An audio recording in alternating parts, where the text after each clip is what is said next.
every city you burn, I'm gonna build one high.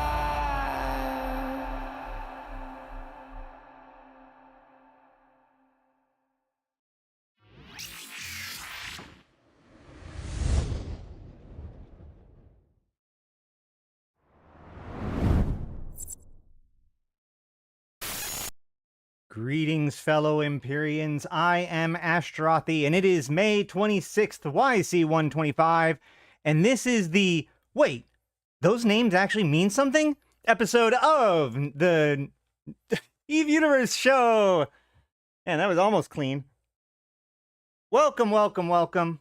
Welcome if you're new. Settle on in. Thank you guys for coming. Don't forget to like the stream if you like it. Comment, chat it up. I love it. It's good to see you all. Today, we are going to cover the nomenclature used in Eve, and also afterwards, we're going to go through the second half of the SOE Epic Arc. But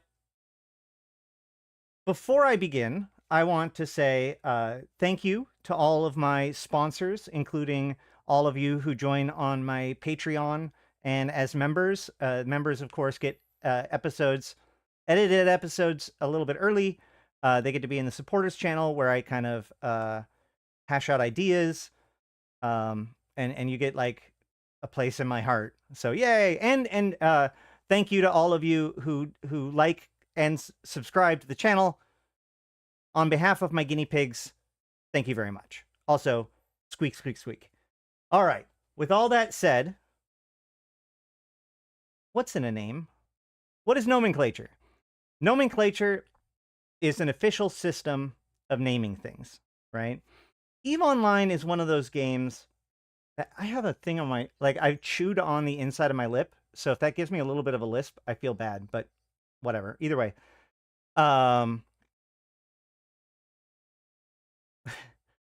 So Eve has a lot of rules. Some of them are very explicit and taught, like webbing, how to fire guns, how to move around, and using a prop mod. Some of them are a little bit more hidden, like how tracking works, or, you know, how to deal with rings or echoes in scanning. And some of them are downright esoteric, like the rule of 6.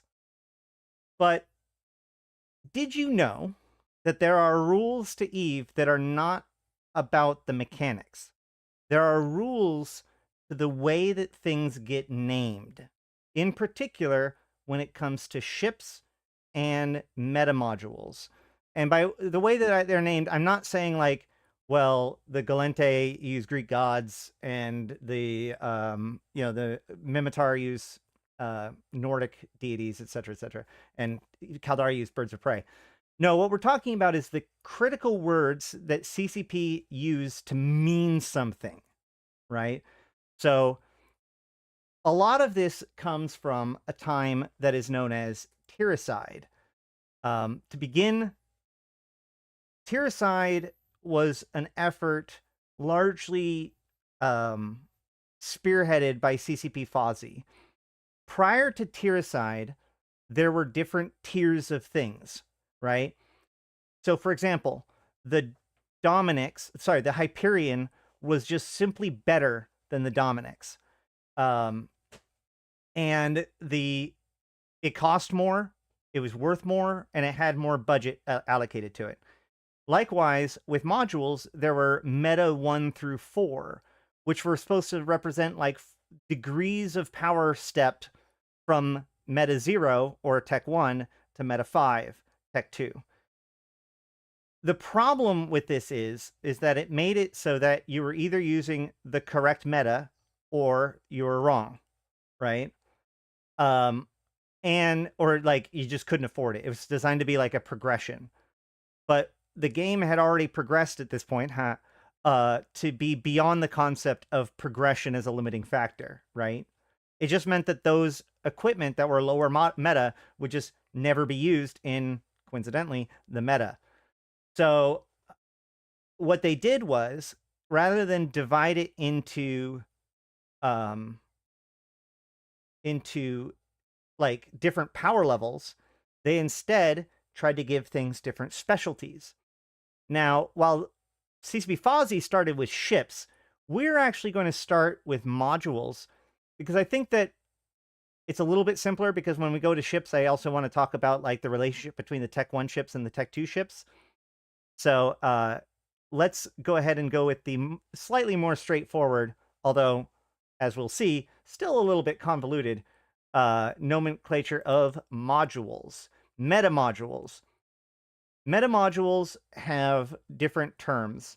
First of all, not everything was tier-sided, okay? Most turrets, most launchers, auto-targeting systems, and passive targeting systems did not get tier-sided. The newer weapon systems and capital weapon systems do have tier-side, and I thought frigate-sized launchers, but I don't know. I'm just gonna have to check. I now have conflicting information. So either way, we're going to start with what I believe to be the one that is used the least. Okay, it is the most simple. It just means it's better. You ready? It is upgraded. Upgraded is for anything that is designed to be just better in some way that is not defined by any of the following things. Okay, so if something doesn't have a specific thing that it's better at that is shared amongst different types of modules, therefore there's a term for it, instead they just use upgraded. In practice, there are two things that use upgraded. If we search for upgraded, we can see we have the Fontic coprocessor, and we have the resistance coatings, all of the armor type of the coating and the multi-spectrum coating. One thing that you might notice is that we also see launchers on here, but don't be confused. This is the first bit of convolutedness, okay? These are not correct. We can tell because if we look in the show info, we can look at its meta level. That's a bad example. Okay, well, these are bad examples. Hold on.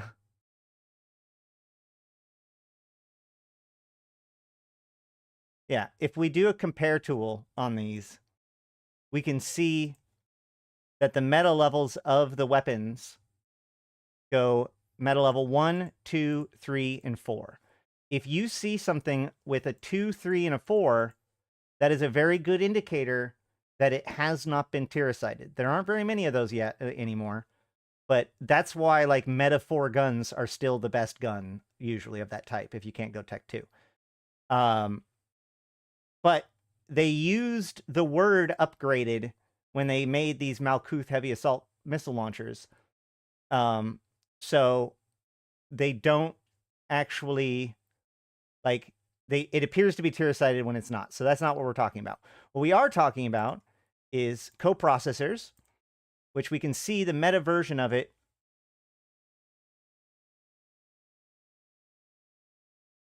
The meta version of it just does a little bit more CPU output. There is no output bonus. Or rather, you know, I guess that's upgraded, right? Likewise, the coatings, the upgraded coatings are better by giving you a little bit more thermic resistance. Okay? So that's why those two are upgraded. So that's simple. That's the easiest one. We're going to knock that out first.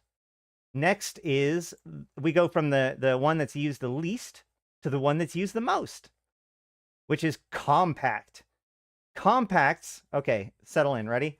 Compacts are used in propulsion modules, plates, bulkheads, and and shield extenders, armor and shield hardeners, shield resistance amplifiers, energized membranes, damage controls, and assault damage controls. However, not resistance coatings because they have upgraded, and not reactive hardeners because reactive hardener doesn't have a meta. All E-War, entropic disintegrators, Vortron protectors, and capital weapons. Everything under engineering equipment, including capacitor batteries, capacitor rechargers, cap boosters, NOS and newts, capacitor transfers, flux coils, auxiliary power controls, power relays, power diagnostic systems, and reactor control units, as well as tracking computers, tracking links, omnidirectional versions of both of those, signal amplifiers, signal boosters, entropic disintegrators, and Vortron projectors, which I think I already listed, fighter support units, mining lasers, and ship scanners. Woo! All of those have a compact version. Why? Compact means takes less fitting. So pretty much almost every module takes less fitting, and therefore there is, sorry, every module takes fitting that has considerations to it, and therefore there is a compact version of it. So when in doubt, if you can't fit a fit, compact it. Just start hunting around for all your different stuff and see which ones you can compact and for what.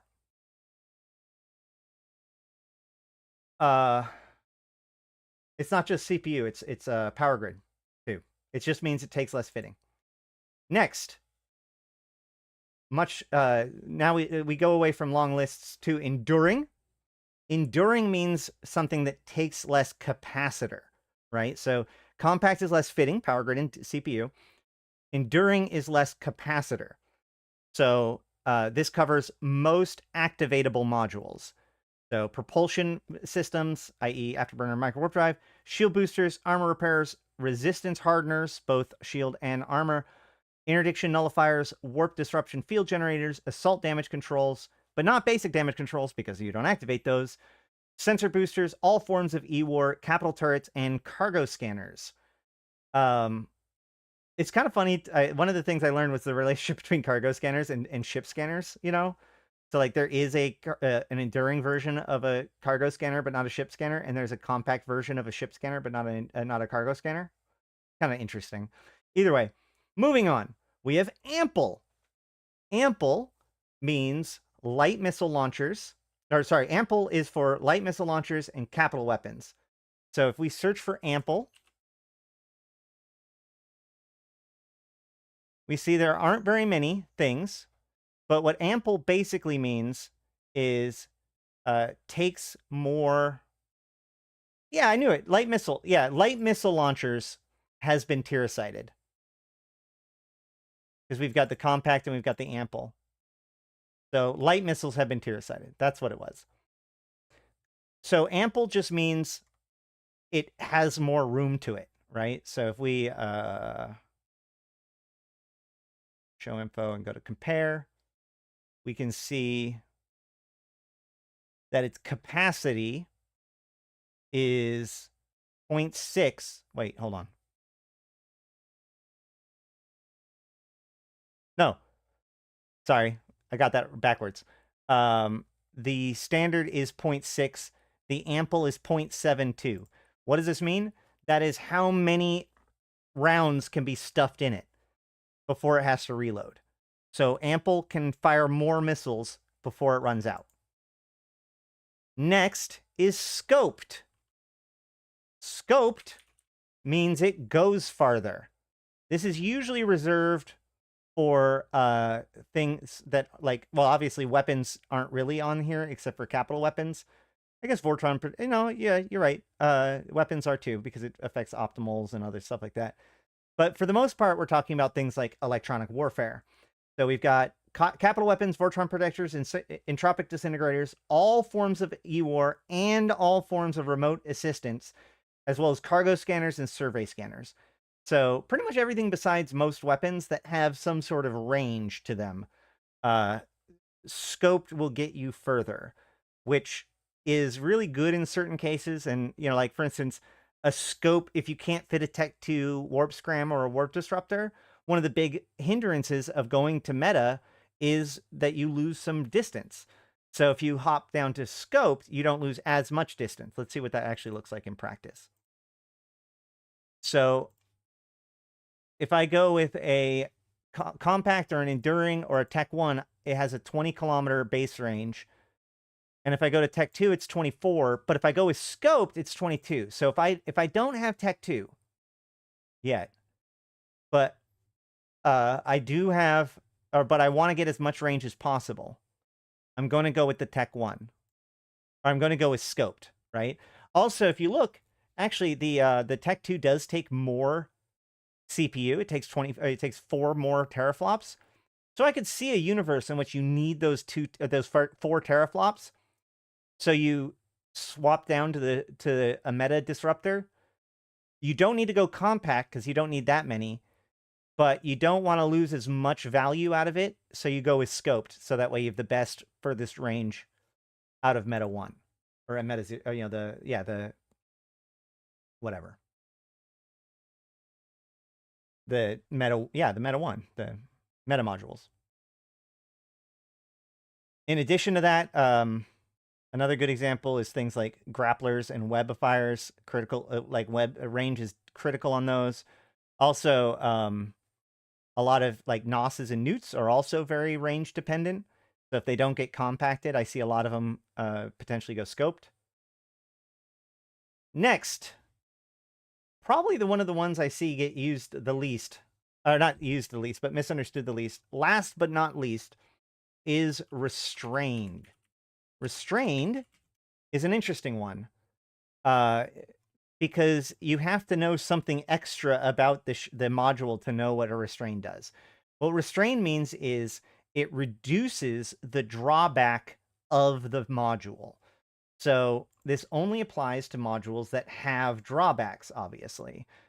So what that means is it applies to, and we'll talk about what each thing is, armor plates and other armor doodads. Is there other armor doodads?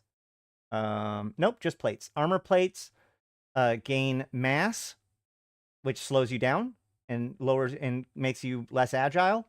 Restrained adds less mass. Same with shields. Shields bloom your signature radius for like shield extenders and shield boosters and shield boost amplifiers. Actually, no, the shield boost amplifier is different. Shield extenders,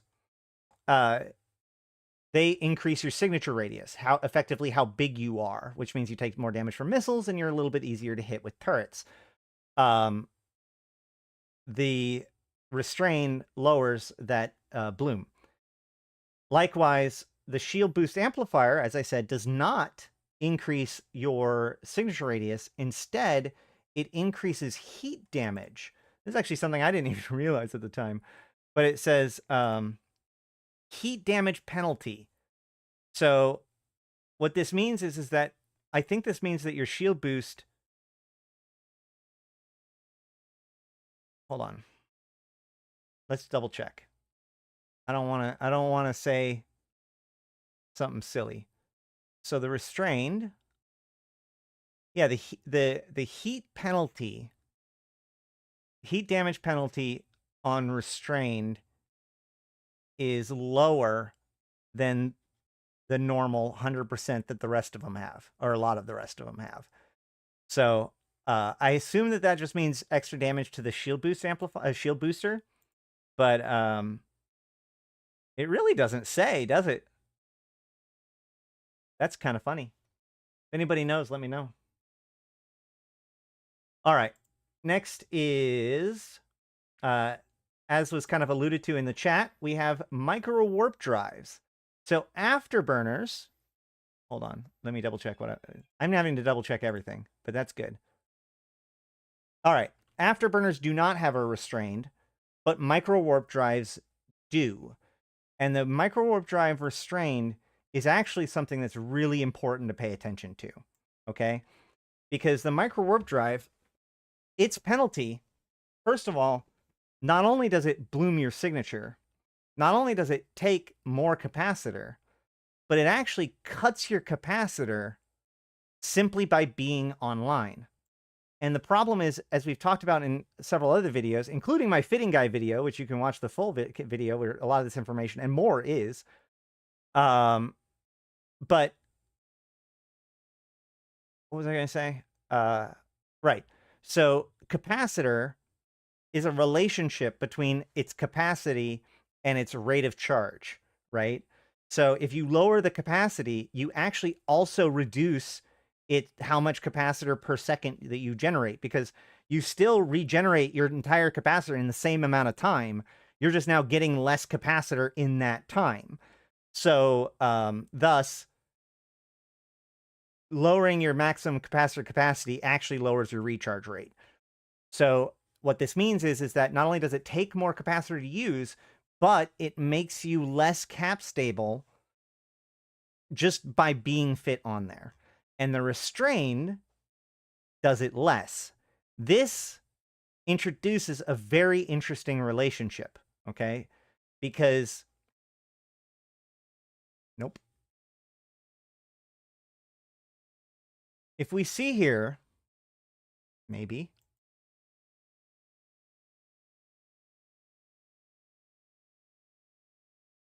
if we see here, we have capacitor capacity bonus and activation cost, okay? So this activation cost goes from 45 to 35 gigajoules per cycle. So that's 10 gigajoules per cycle. However, the restrained has only a 20% reduction in your capacitor capacity, where the enduring has 25, which means that you will regenerate cap faster with the restrained than potentially, a lot of the time, the enduring will save you in its reduced consumption, especially since there are other things consuming your capacitor. This is even more true if all you do, like a lot of micro warp drive pilots will not run their micro warp drive continuously. You'll pulse it, right? You'll turn it off when you don't need it. If you're not planning on using your micro warp drive all the time, then the restrained is almost universally better than the enduring, simply because that bonus, like, it's cutting your capacitor and therefore your recharge time all the time. Thus, and whereas the enduring is only giving you a bonus while the micro warp drive is actually cycling. And it wants me to hit ads before we go on.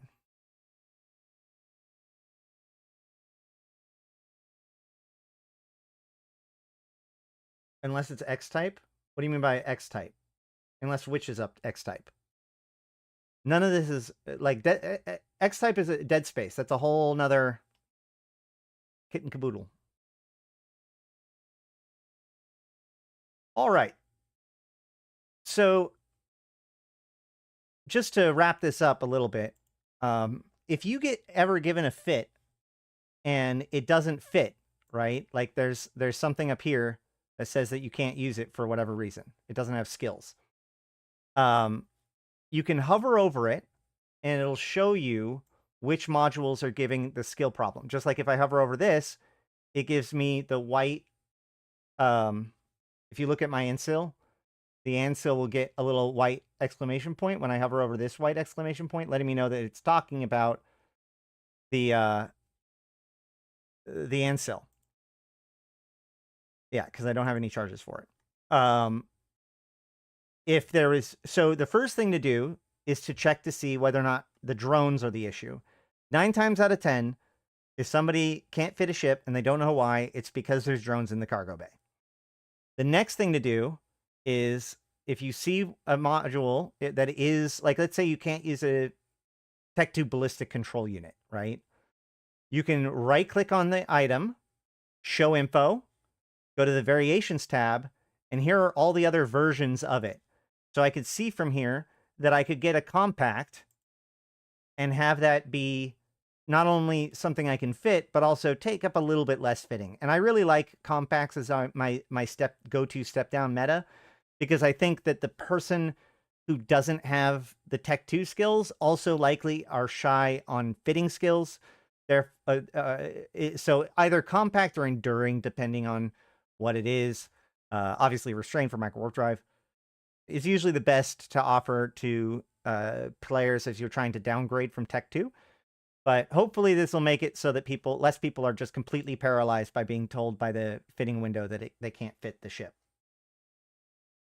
Oh, X-type micro warp drives don't reduce your capacitor. Yes. X-types are very good.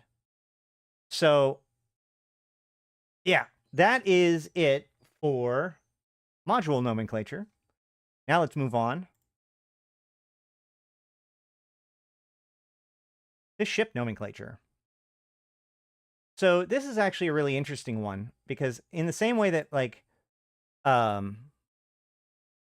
in the same way that meta modules are like this truism about Eve that most people don't know and therefore you don't know the pattern, therefore it's not valuable to you. Like they put all the work into naming these naming conventions and tier citing, but they don't teach people what it means, and therefore like not very many people can actually access that information. In the same way, there actually are types of ships. Now, again, this came from the concept of tier citing, and this was actually the first one. This happened in Retribution, where ships went from being one more powerful than the other to being different roles. So the different roles that we have at our disposal are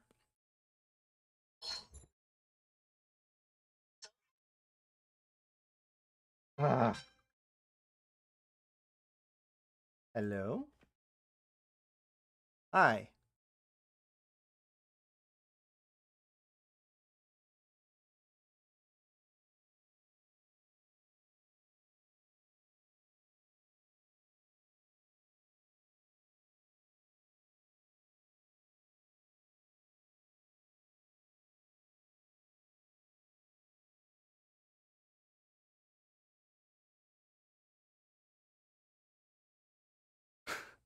That's the second time or third time I've told that dude. Nope, still live, man.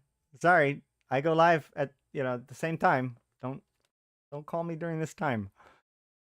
Anyway, okay. So, let's talk a little bit about tech. Okay? We've been saying the word tier a lot today, and there might be some people in the audience thinking, "Wait, are you talking about tech?" The answer is no. Tiers were something that basically happened to Meta Zero or like the baseline Tech 1 ships. But there is a relationship between Tech 1 and Tech 2. Also, so just to help people understand like high level picture of it, Tech 1 is generally about flexibility, whereas Tech 2 is more focused on specialization. Okay? The Tech 2 get cool abilities, they get like the best of their class in those specific things, but Tech 1 ships often are cheaper, more disposable, but also more flexible. So the different kinds of ship classes are attack, combat, disruption, exploration, and support, with a bonus flag of tackle. We'll talk about that in a second. So the one that I really want to home in on the most, because I think that disruption and exploration are pretty self-explanatory. Support just means both logistics and boosting. But attack and combat, I think, is where most of the confusion comes in and kind of the focus of most of this conversation. An attack ship is designed to be faster, with hard hitting, but focus more on speed and agility to get the job done. Whereas combat is more related to brawling it out and tanky setups. Okay? This isn't a hard rule, but it is the general rule. For example, when this bad boy was introduced to the game, it was known as a Tier 3 battlecruiser. You had the Tier 1 Brutix, the Tier 2 Myrmidon, Tier 1 Brutix, Tier 2 Myrmidon, Tier 3 Talos. And the Tier 3 battlecruisers were designed to be the large weapon, glass cannon, more agile ship. They're the most advanced Tech 1 battlecruiser. When they made Tiericide, they slotted those into as attack battlecruisers, which is why you sometimes hear them be referred to as attack battlecruisers and sometimes hear them referred to as tier 3 battlecruisers. Okay, so let's start down at the beginning. For the frigates, we have the Tristan, which is a combat ship. It's the more brawly one. And the Incursus is also a combat ship. And the Atron is the attack. So I can tell you right now that the Atron's designed to be zippy. The Tristan and the Incursus are both brawly in two different ways, right? The Tristan is very flexible and very powerful in damage. The Incursus has very strong reps. But they're both kind of brawly. If we look at the Amarr side of things, we see that the Tormentor and the Punisher are combat, and the Executioner is attack.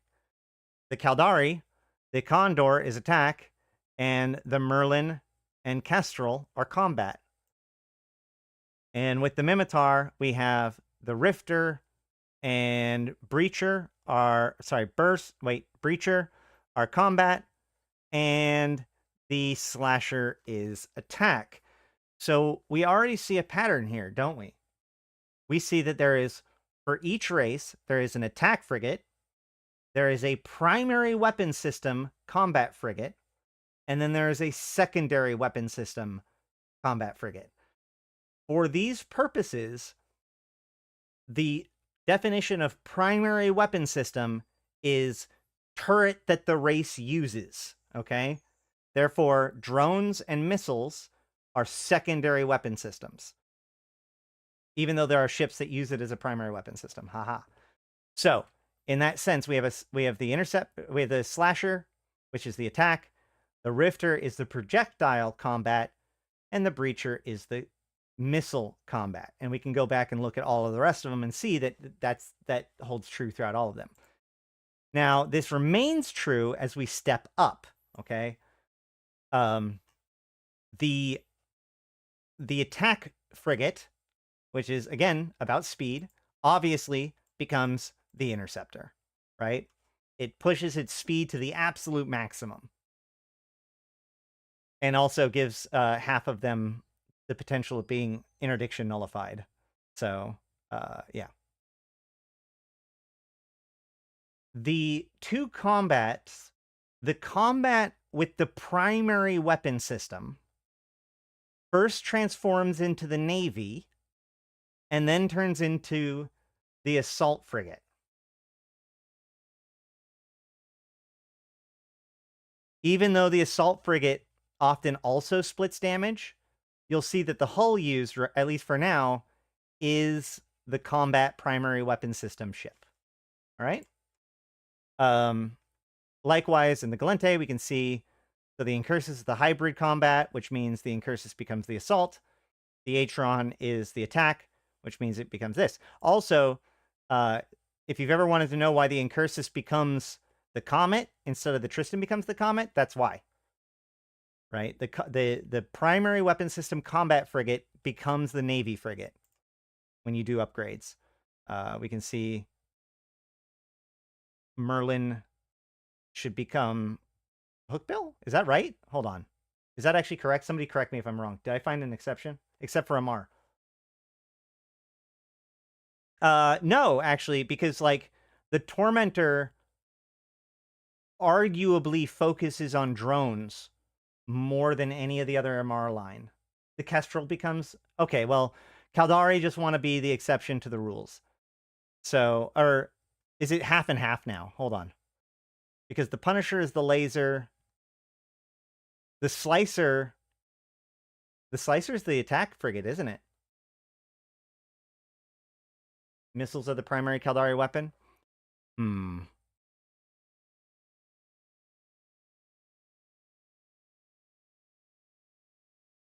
I don't think that I can. Well, that doesn't match with a lot of the other stuff that I'm going with. So we're gonna see how this goes as we go. No plan survives contact with the enemy, right? Most Punishers aren't even laser fit. Technicality. All right. Then, meanwhile, the E-War ship, of course, becomes the Navy electronic warfare ship, which is mostly focused on tighter range E-War, and then up to the normal electronic attack ships, which are often the opposite. It's about extreme ranges and agility in E-War. And then the logistics frigate becomes like the Tech 1 logistics frigate, the Bantam in this case, becomes the Tech 2 logistics frigate, the Kirin. Make sense? Makes sense.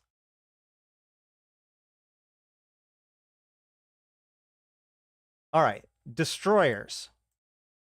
The destroyers are always attack. Destroyers give up defensive capabilities for offensive capabilities. And that is the hallmark of an attack frigate, or of an attack ship. So all destroyers are attack.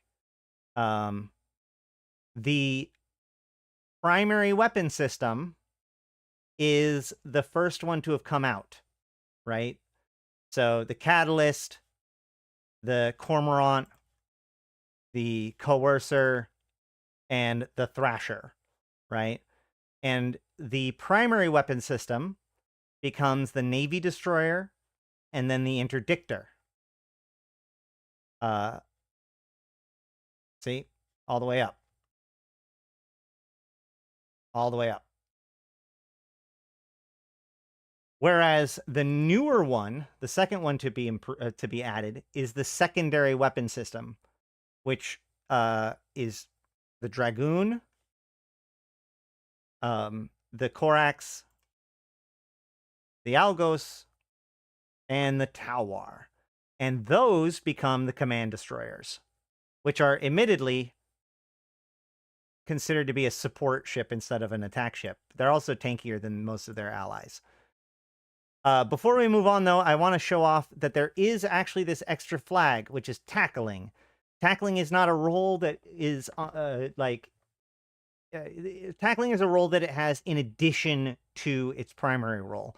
I'm pretty sure that all tackling things are attack, but you're talking about basically the tackle frigates, the assault or the speedy frigates, the attack frigates. Yeah, the attack frigates, not the assault frigates, but the attack frigates, the interdictors, the heavy interdictors.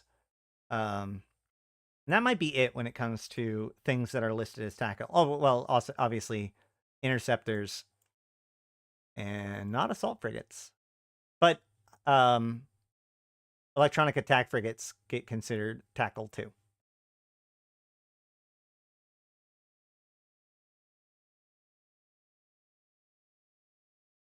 All right. So now then, for cruisers. Cruisers probably have the most variety, in my opinion. Well, I guess frigates have a lot of variety too, but cruisers open up a lot of different options. But we have an attack, and once again, or no, sorry, an attack, a combat, an E-War, and a support. So we've dropped that second combat.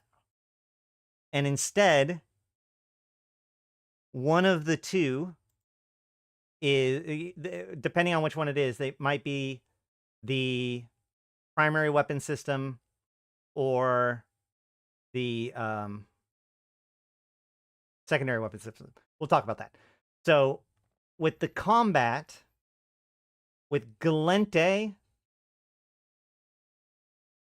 and Gallente only, it goes from combat to hack to one of the, all of them are one of the hacks, right? There's two hacks. One of them is the attack. One of them is the combat. So the combat becomes the Navy, and then the, hold on. Yeah, just the Navy and then a hack. And it is the attack ship that becomes the heavy interdiction cruiser. However, in all other cases, it is actually the combat ship that becomes the hick. It is... Sorry, yeah. It is the combat ship that becomes the hick. And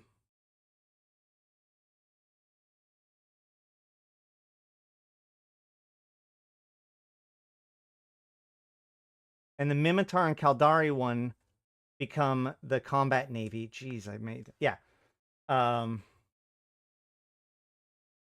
Yeah. Okay, let's try this again.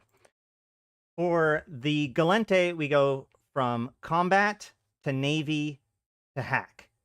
For the Mimitar, Caldari, and Amar, we go from combat to just the hick and the hack. On the attack side, we have the Mimitar and Caldari that go to the combat navy and then the hack. And the Gallente goes from the hick to the hack. Is it? Wait, hold on. It is just the same, isn't it? Let's check. Amar Navy. So the hick is the combat, which is not the navy. So Amar goes attack to navy to hack, whereas the rest of them, Mimitar and Caldari, go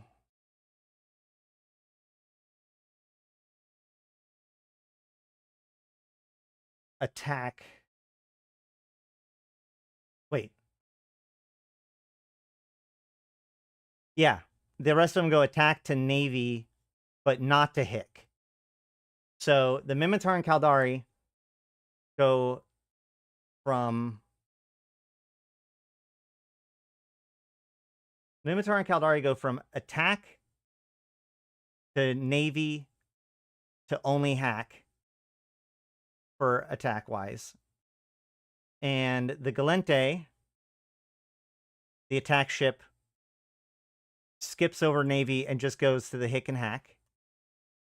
And the Amar goes from the attack to the navy to the hack. So it is a bit of a disruption there. There's probably something to read into with that and find patterns, but I haven't found it yet. Otherwise, I would have had a much cleaner explanation of it. Which is combat, thorax, or vexor? Combat is vexor. Thorax is speed. All right. And then, of course, the disruption becomes the recon ship and the Logi, the Tech 1 logistics ship, support ship, becomes the Navy, and then the Logi cruiser. But these Navy, this is interesting because this is unlike any of the other navies. Most of the rest of the navies are kind of like improvements, or at least changes on the takes on the same concept. The exploration navy still does exploration. The Mollusk navy still does energy warfare. But the Logi, the support navy ships, are not support ships at all. And interestingly enough, we also see that they are all attack ships except Amar. The Amar is the exception. So the Augurer Navy issue is such a brick tank that it is actually considered a combat cruiser. All the rest of them, the Osprey Navy, the Vexor Navy, and the Mimitar Navy, though they are all famously hysterically good at tanking, they also have ridiculous damage, although the Augurer Navy issue does too. The point is that do not mistake a Navy ship for the Tech 1 version of it. Do not, if you're calling out intel, do not confuse the two. Do not say it's an Osprey when it's an Osprey Navy issue. Do not say it's a Navy issue when it's actually an Osprey. You know what I mean? Like, that is that's a good way to get people killed. And of course, there's two different recon ships. One is immune to D-scan. One is able to light Sinos. Next, battle cruisers. Battle cruisers, the attack battle cruisers, go nowhere. They do not upgrade. The combat with the primary, the other two are both combat, right? So if you notice, there's an attack battlecruiser and then there's two combat battlecruisers, which is kind of interesting because that means that battlecruisers become more of a defensive target than a cruiser does, whereas the destroyer is actually less defensive than its frigate counterpart, which is kind of interesting. But I digress. So the primary weapon system becomes both of them become navies, but it becomes one of the two command ships. This maybe seem like it's hard to make a distinction, but let's talk about command ships for just a second. There are two kinds of command ships. I'm going to call it a fleet support command ship and a selfish command ship, because in CCP and their infinite wisdom, they've decided to make it so that both recon ships are called something different. Both T-tube transport ships are called something different. But for some reason, the two command ships are both still named the same.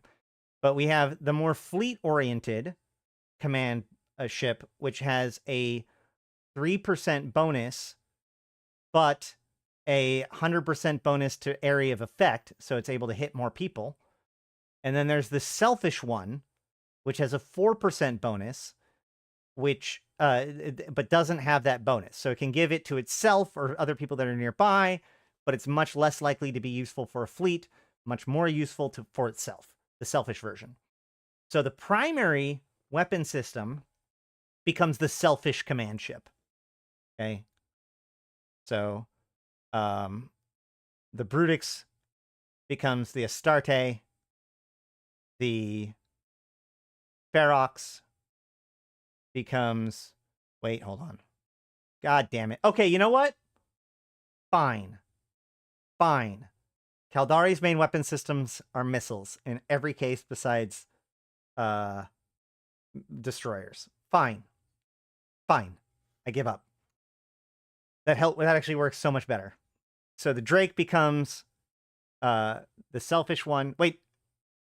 Yeah, the Drake becomes the selfish one, and the Ferox becomes the fleet one. The Amar, we have the Harbinger become the selfish one, and the Prophecy become the normal one, or the fleet one. So there you go.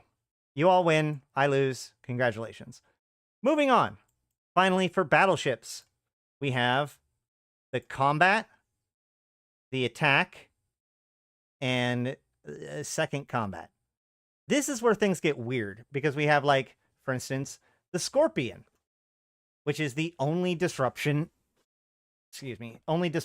battleship for T1. And then it has an attack and a combat. Whereas we have here a combat, an attack, and another combat, even though this could theoretically be considered a disruption ship. And this is combat, attack, combat. So what we're seeing is we have two different... if we set aside Caldari for a second... Oh, this one has two attacks. Neat. So the attack...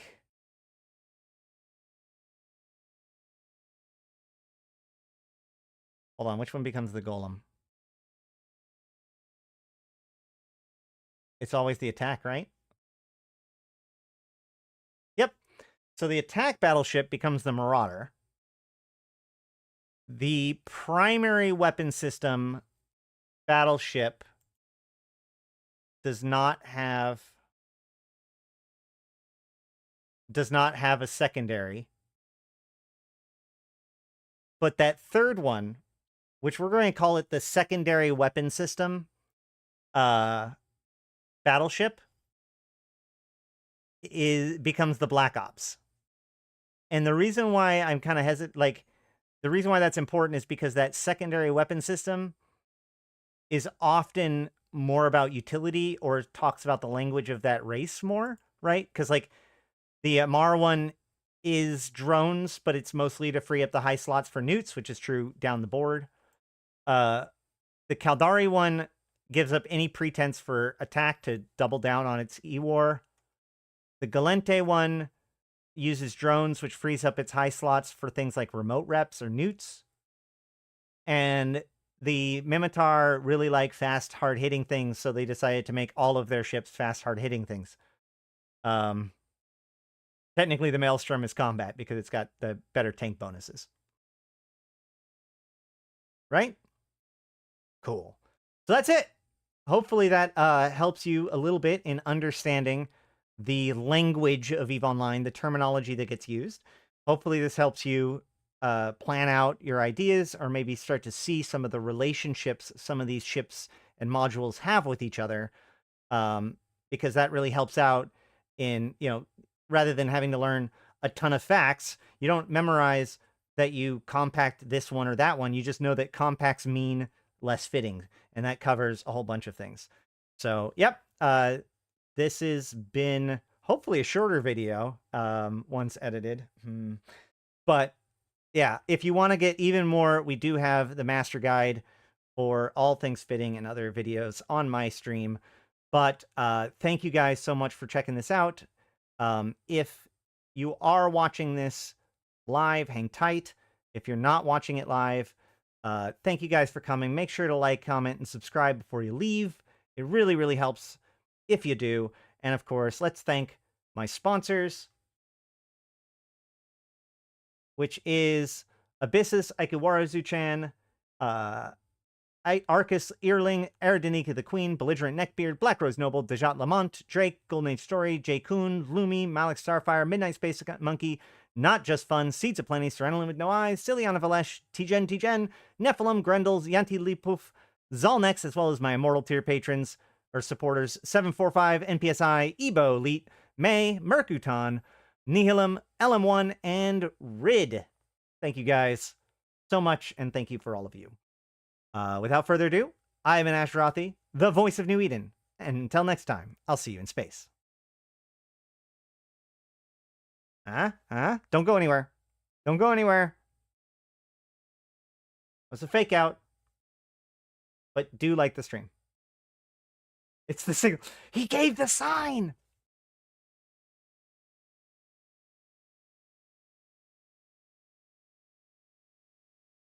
If so, why are Caldari? Because actually, if you look, all of them fit with both weapon systems, right? So,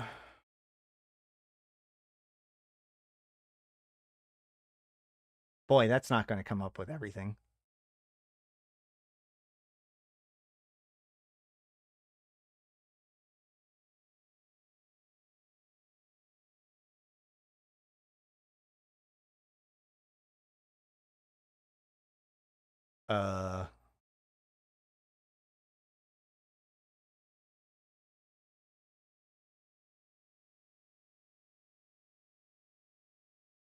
Did I miss something? Is it called just state? Is it state? It's state, isn't it? Yep, there it is. Yeah, it does hybrids and missiles in the same way.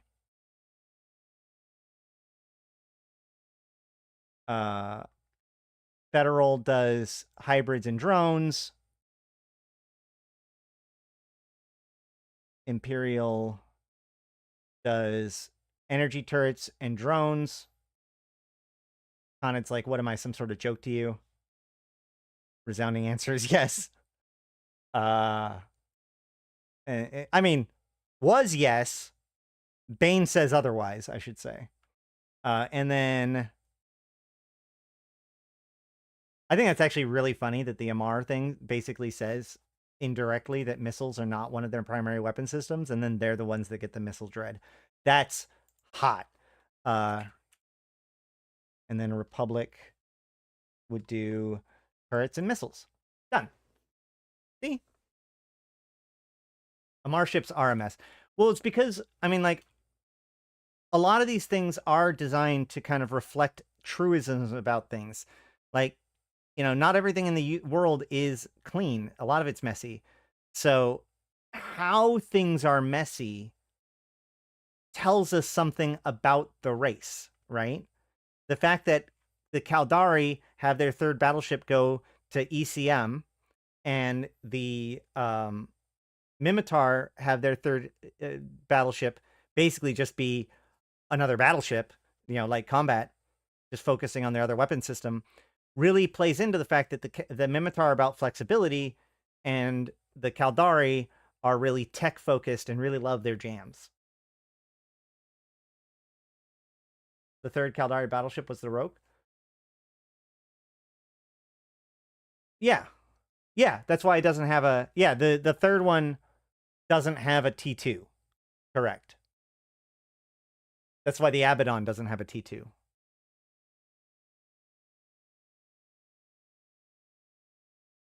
The thing is that missiles are the secondary weapon system, not of the Amar, but of the Khanid.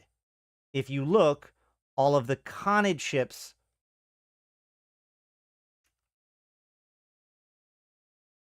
I don't want to talk about it. Hold on a second. Yeah, no. I'm right. All of the Khanid ships are missile focused, whereas all of the other ships are, if anything, drone focused. And it speaks to Lydai and Khanid's cooperation with one another. Not the curse? Yes, the curse.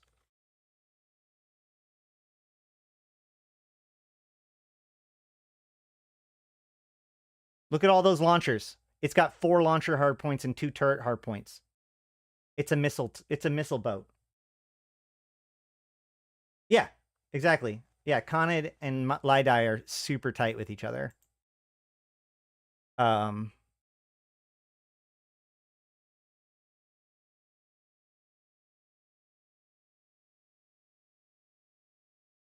Ironically, it does have a drone bonus, so it kind of like triple dips, which is sort of weird. But yeah, every Khanid ship is a missile boat.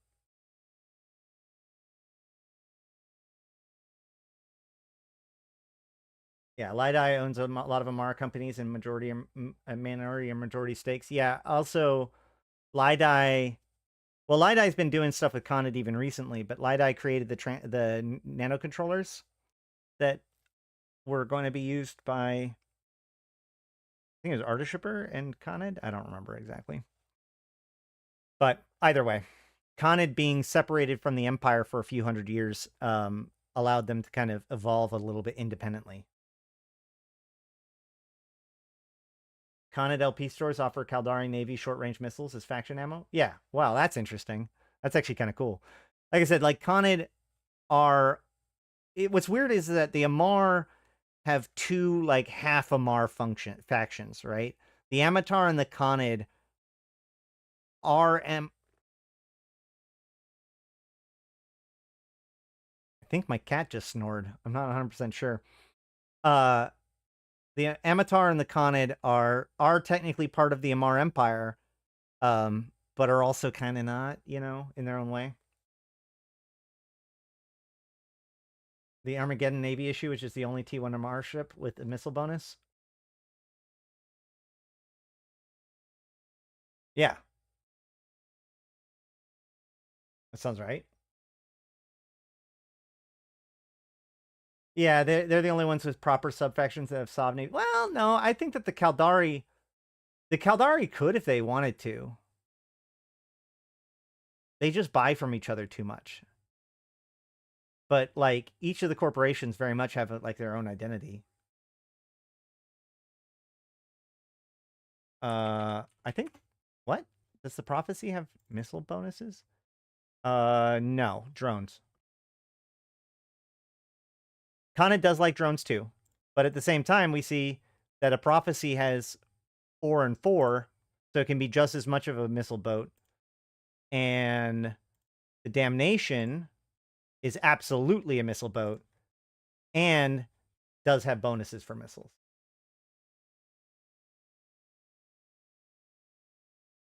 Caldari could have their Megacorp subfactions owning SAW, but that wasn't a decision CCP made. Yeah. Was it you or was it somebody else that was actually starting to map out where the mega corporations had control over the Caldari state? Because you actually can, I think, do that. Some. Yeah, it was you. Okay. Also, was it any particular mega corporation that was spearheading the efforts in Syndicate? I don't remember. Or is that just a collective Navy thing? All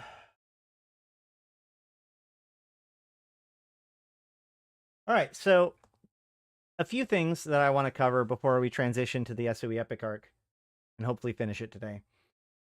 First and foremost, Fallout New Vegas is currently free on Epic Games Store for the next day or two, I think. I should be still. Hold on. I say that, and the second I say that, I'm like, is that even true still? Let me double check.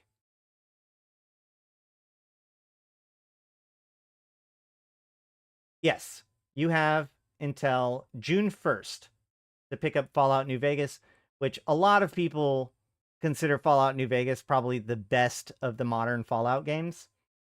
So I did want to talk about the Eve Iceberg. I forgot to talk about that last time, didn't I?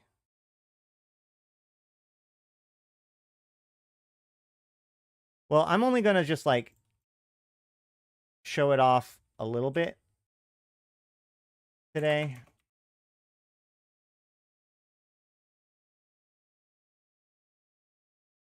I'm not going to go into the full thing or whatever. I just wanted to show off what I've got going on. It's till next Tuesday. There you go. Yeah, I know Suvi and the Mountain faction have a lot of Warzone contracts. That's true. I think that if you go back and look at them, it'll have it though. Anywho, how's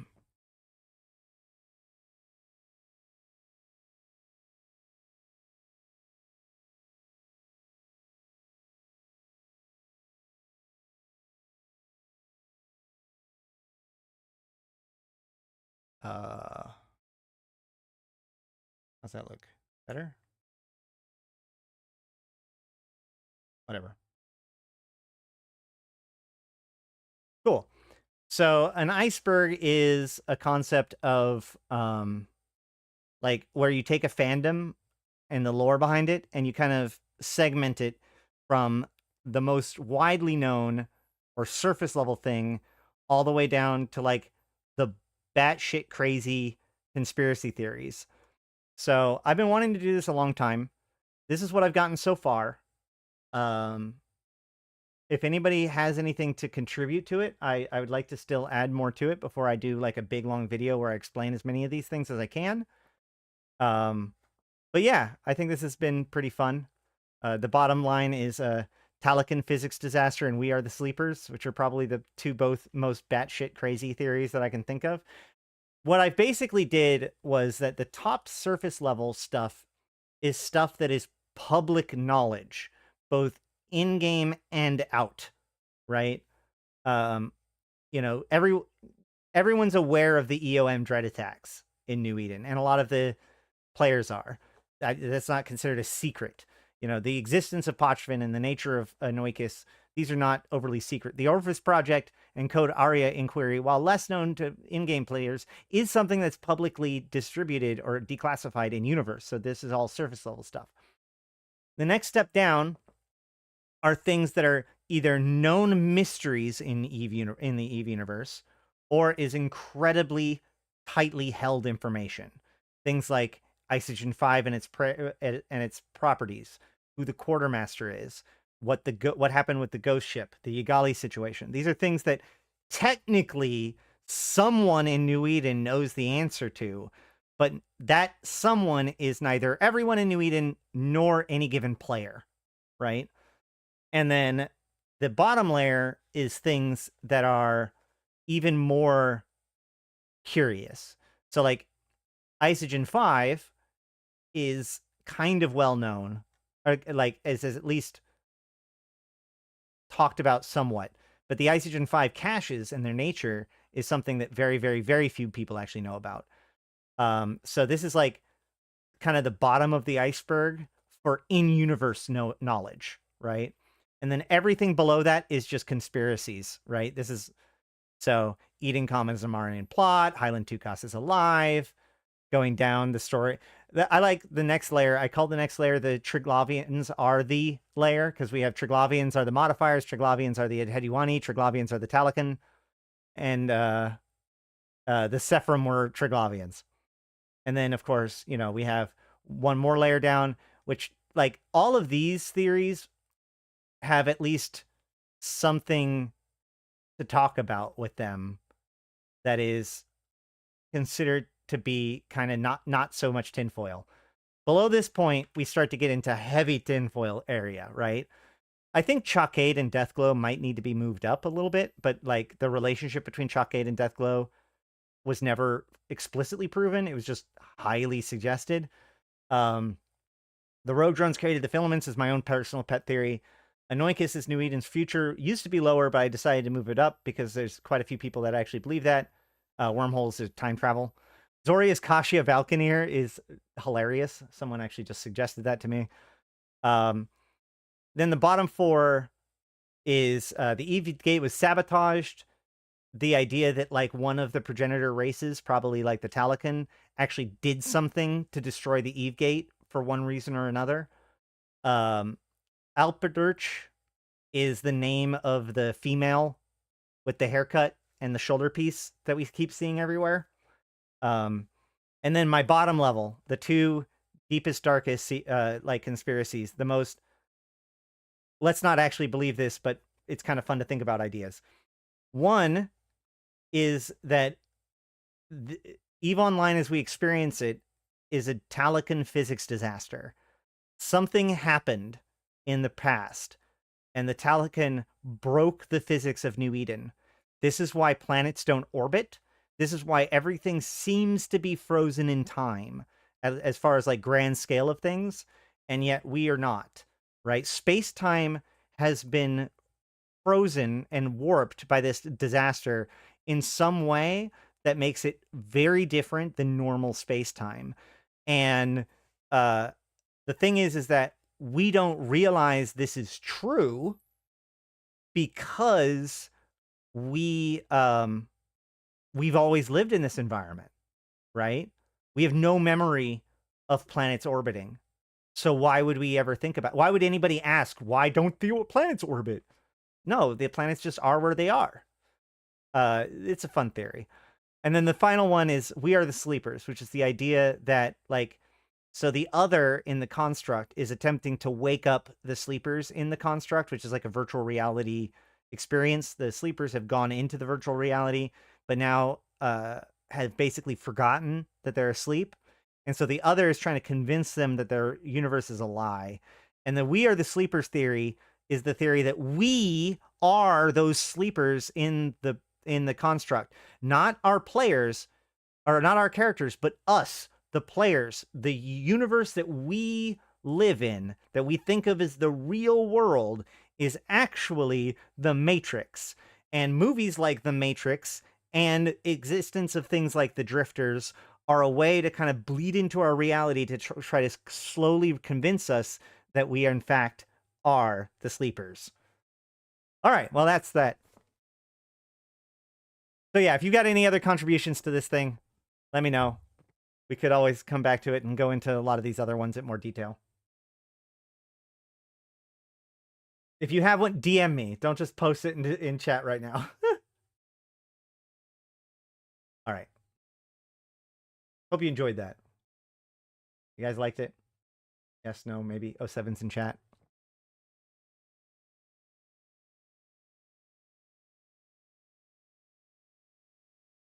In addition to that,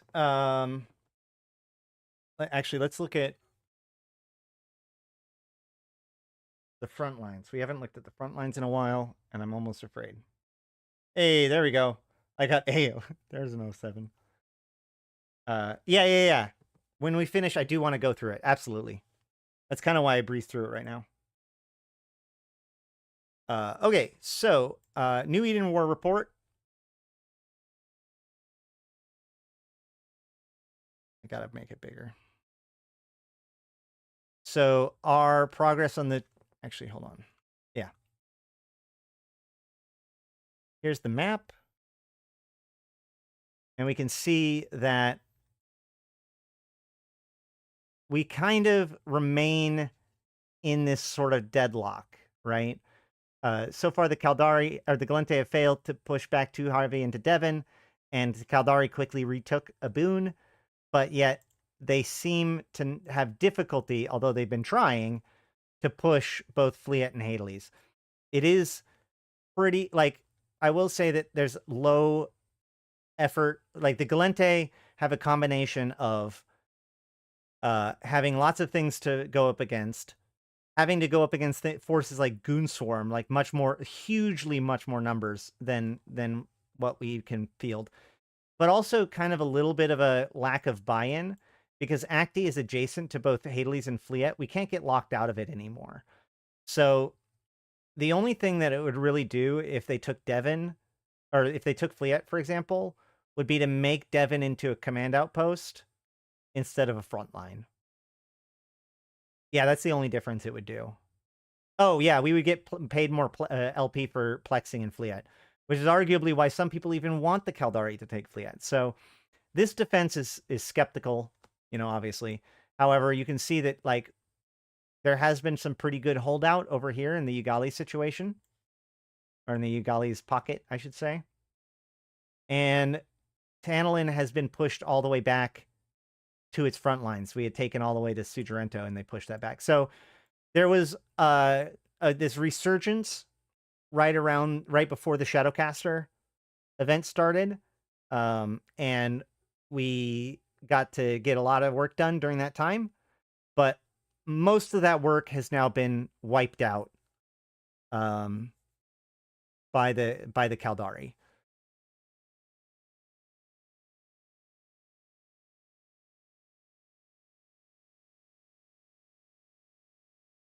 If we go to the Shadow War report, we can see that the Gallente have started to do their own stepping as we get closer and closer to the completion of this whole thing. It kind of becomes a little bit more real. So what I find interesting is that the Amarr, this jump by the Amarr right here, I still think that this was like not like a giant buyout, but rather was like somebody's whole load that they've been building up until this point, and they just finally turned in their collection. But I don't know. I do see that we are doing some steps as well. Minmatar continues to be relatively steady. The thing that's kind of crazy is that the Amarr have now taken the lead for the first time. So I'll be interested to see whether or not the Minmatar, if that like rallies the Minmatar or what. I know that the Gallente are really trying to push through. And there's kind of been a redoubling of our efforts, especially now that the Gallente sites also spawn transporters.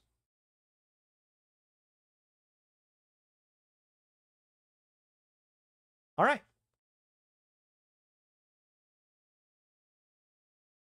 You'd like to destroy that Tirjev border gate? Wait, which what? Oh, the Tantalin one? You don't like Tantalin? Well, Caldari state wanting to attack Tirjev rings pretty familiar, by the way. Any rate.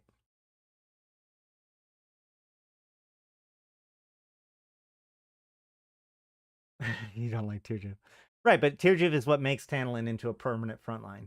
Well, I mean, at least it can never become a Caldari rearguard. All right.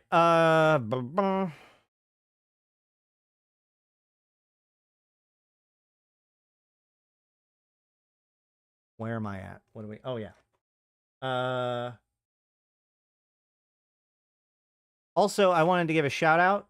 There's Pockets DK is in the audience today. Hi, Pockets. Hold on.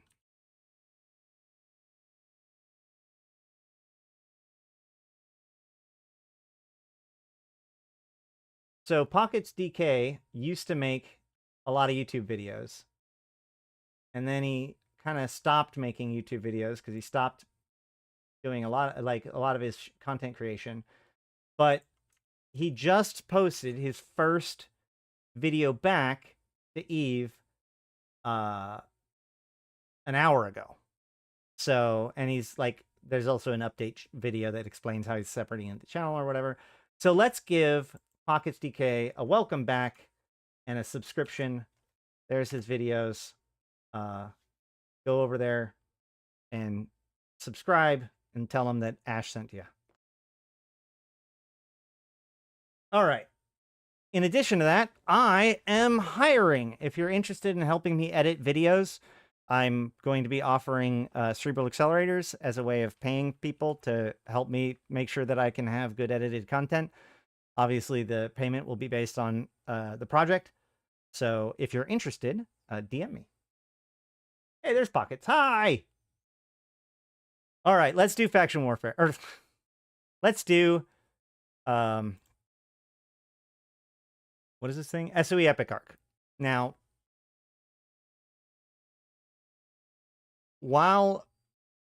just a reminder of what we're doing here.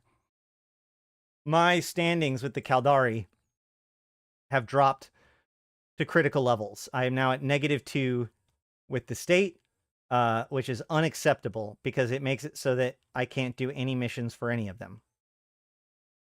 See? I can only do level 1 missions, but I'm barely under the line. So we're going to be wrapping up the SOE Epic Arc today and try to do it for the Caldari, so that way I can bring my derived standings up. A couple things to bring up when it comes to this kind of stuff. First of all, you should be doing this. Like, this is a big standings boost, and it is increased by Glamorex boosters. So while they are available, which they are very rare, they're only available like once or twice a year. While they are available, you should pick up a Glamorex booster and knock out these sites, or the Epic Arc. It's a big boost, and it doesn't derive. But the thing I didn't know yesterday, that I do know now, is that it splits. It is the only way to split faction standings. This is huge. Why has nobody ever told me this before? Like, you could theoretically, like, if you really wanted to get one person standing up, you can multi-box it with like 10 people. You know, you're going to the same systems for each of them. So, you know, you're going to different sites, but who cares? You get to the final step when it's time to turn in, and then you have the one that's going to get all of the standings. Just hop between the different groups, like hop into each person's group for a second, turn in the mission, and then hop to the next one. And lo and behold, you can basically get faction standings super easy, barely an inconvenience, which is pretty cool, actually. And in fact, there are services, I think, that sell that as well. So if you don't need it yourself, it could be worth selling it for somebody to get some standings, especially nullsecers that don't want to go all the way into high sec. Well, so most of the missions in the SOE Epic Arc can totally be done by an alt, and most of them's actually just traveling. So, I mean, like, yeah. You just have a bunch of people going from the system to system at the same time, and then you just knock out. I was thinking, like, if you went with, like, an Algos, for example, you could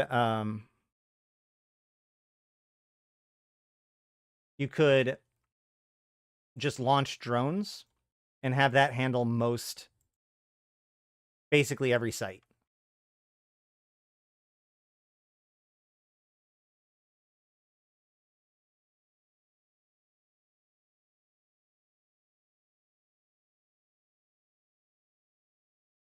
The standings given with Glamorex Booster and level 5 social, we tested it last night.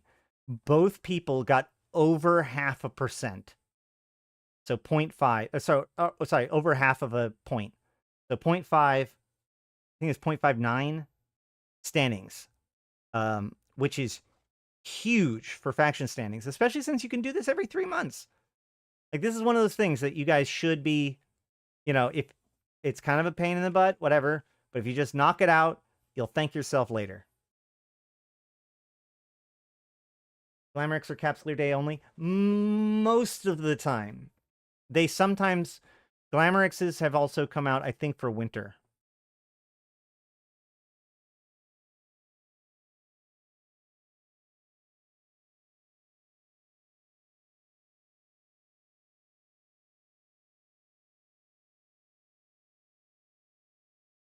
Bi-weekend Warrior Pack, run multiple accounts doing the Arc profit.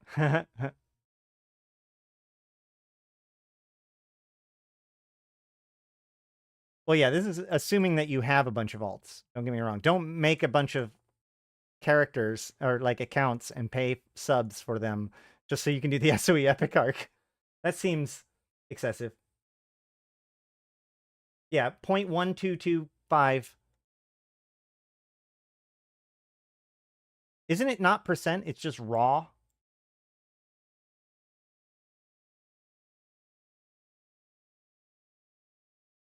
Oh, wait. I was supposed to get this, weren't I? Nope. Oh.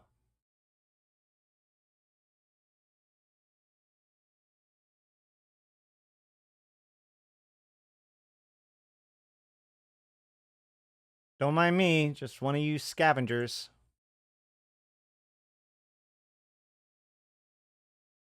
Amatar Holy Dome. It's a cool structure. What am I supposed to do here?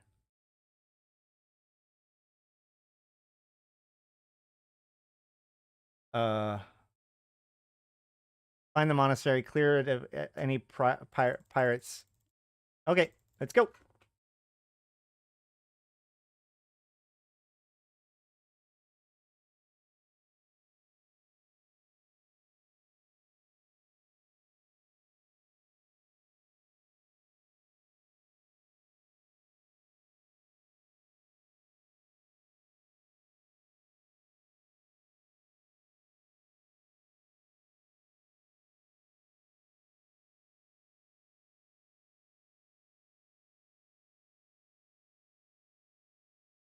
No. But that's the thing.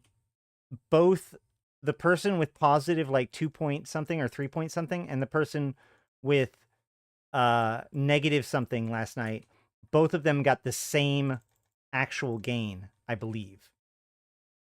So SOE faction standings gains are different than every other faction gain in a lot of different ways.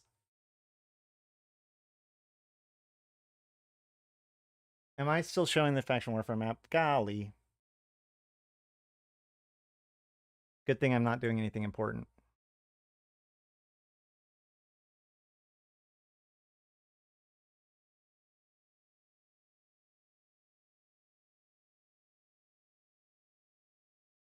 And I guess I can turn on the audio too.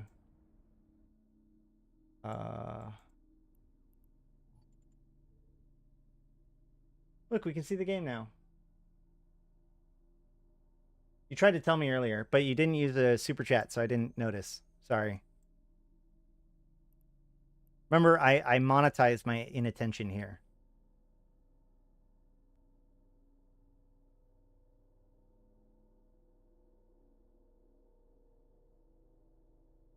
But that's what I'm saying. Like, they said at least that it gained them the same amount, regardless. That's pro marketing. I know, right?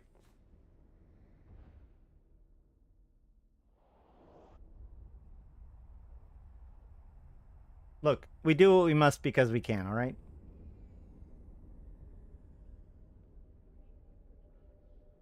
Docking permission requested. Docking request accepted.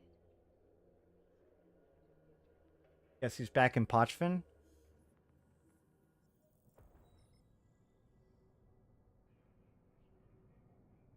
Tiger?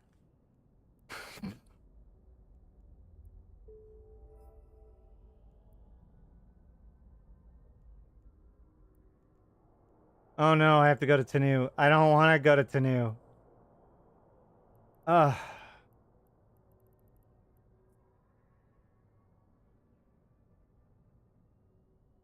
Trigs are just Quarians from Mass Effect. The Triglavians were based in part by the Trisolarians in the Three Body Problem, and I don't know everything about like the Three Body Problem remains pretty obtuse to me, or opaque. That's I think the word I wanted. But from everything I understand, that statement is terrifying to people.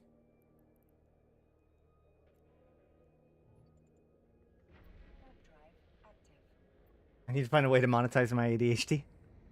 That's what streaming's for. I guessed right? Wait. That's really funny.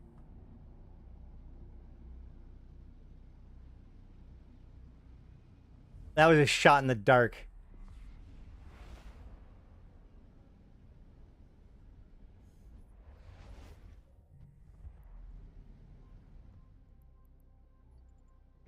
Oh, I guess I don't have to deal with the the eating comm systems to get there this time. The Trigs have 3 mouths? I mean... Maybe?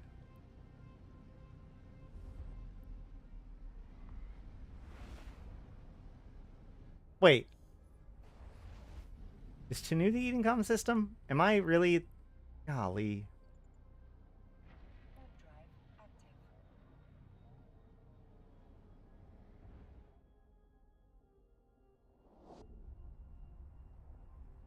No, because I just go Sasta to Tanu. I don't need to go to Jark. That's the difference.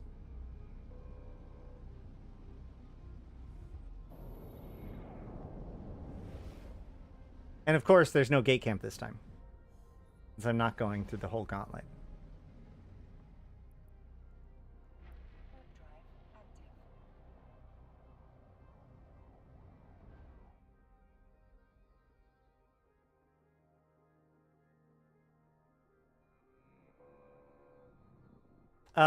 You don't need standings really to live there very much anymore, and it's really easy to get standings if you live there. The thing about living in Pochvin is that it's like the ultimate raider, right? You're just constantly, it's not about doing stuff in Pochvin necessarily, it's about raiding out from Pochvin to do things.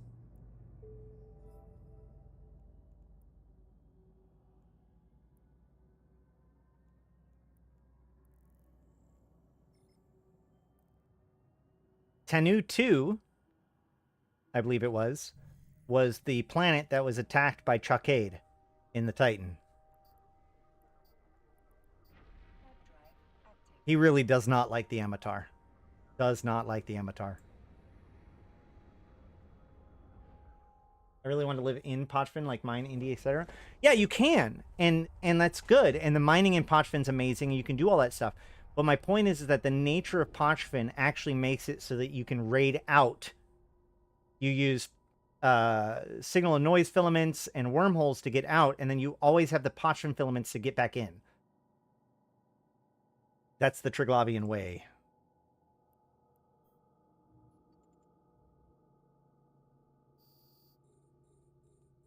Wait, just the one dude? This is a duel? A call to trial. Meet Taphos and kill him in combat. We've shut off access to his clones, so he won't be coming back. Well, that's rude. Alright.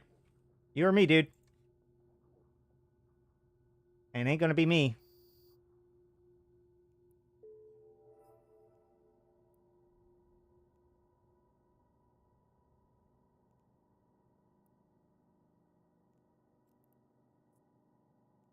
Nice.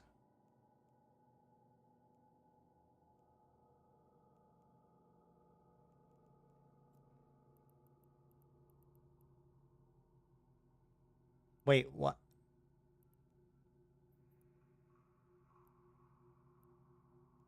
Hold up.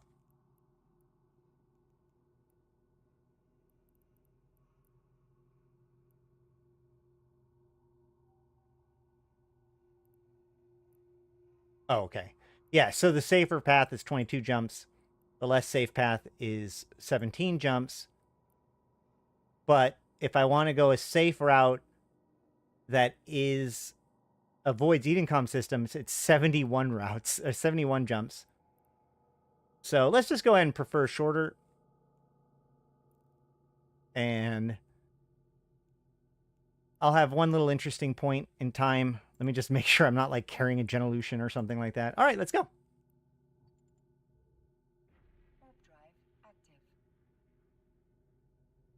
There's a Charon docked in a certain home system that likes to bait. You know, Sean, that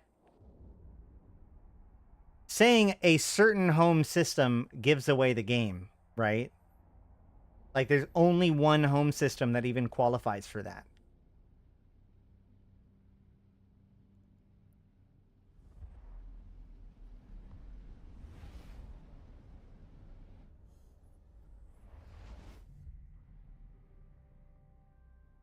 One DQ. Shh, no, this is not secret knowledge. It's actually pisses off a lot of people, myself included.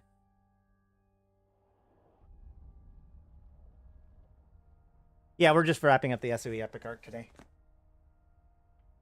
I keep saying that because maybe if I say it enough, it'll become true.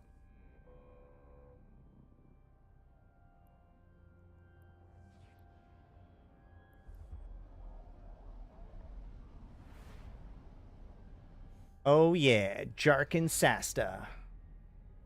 And of course, now all the gate camps are here.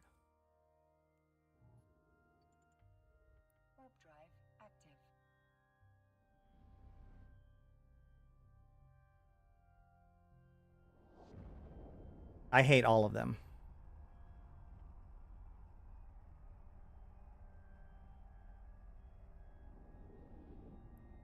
Shh. God, this area sucks.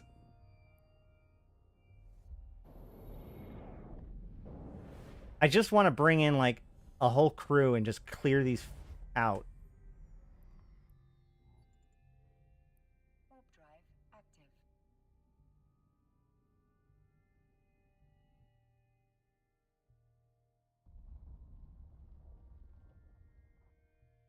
You have enough to repair at least?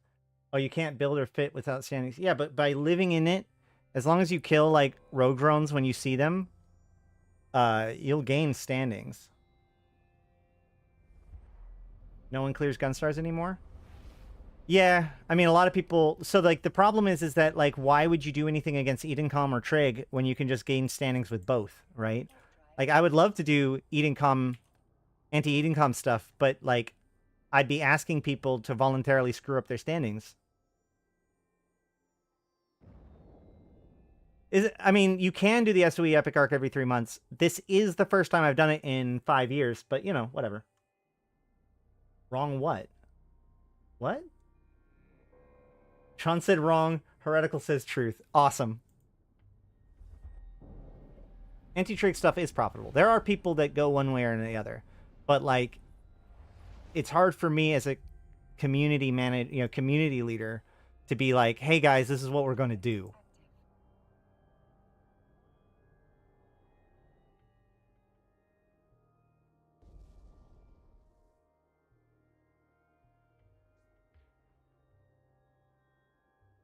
Thankfully, the advanced AI used for Edencom and similar rats isn't equipped to come up with insta-lock gate camps. You've lost your mind. First of all, they actually had to slow down their locking. I think it was the drifters were even worse with like hilariously. That's a lot of suspects in local.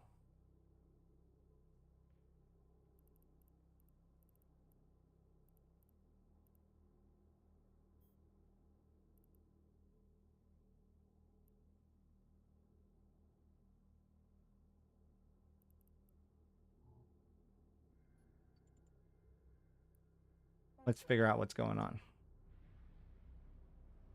A lot of dead ships, too.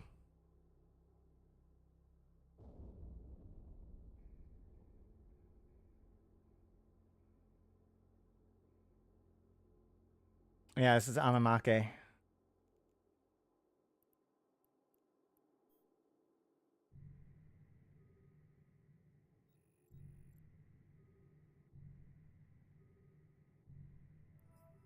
Oh, yeah. Fine. It's fine. Warp drive active.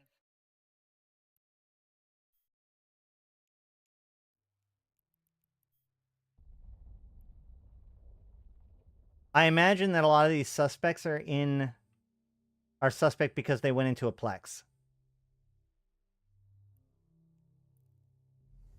It might be gate camping.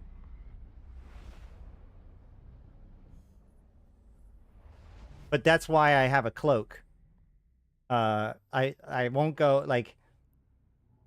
It's also why, even though I have a cloak, it's still risky for me to go into Edencom systems, because if I slip, then they can get me. In fact, I've watched them continue to come towards me while I was cloaked, so they could have decloaked me.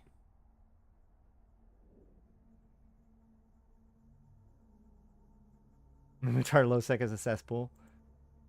Yeah, but you say that like it's a bad thing.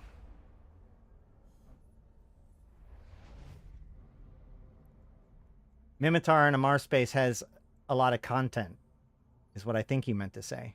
Warp drive active.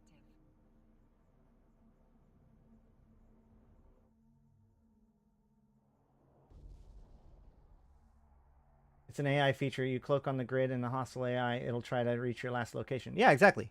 No, I understand. But my point is that the AI actually does a pretty damn good job of being a gate camp.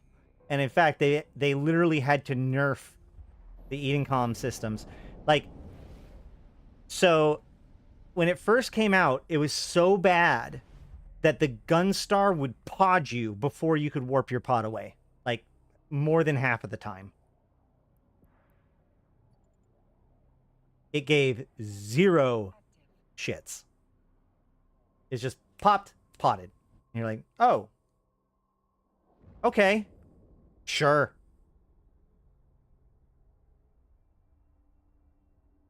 Speaking of which, I did have Edencom show up on grid that one time, like a month and a half ago, and I put out a PSA about it, and yet we haven't gotten Edencom to warp back to an Athenor since.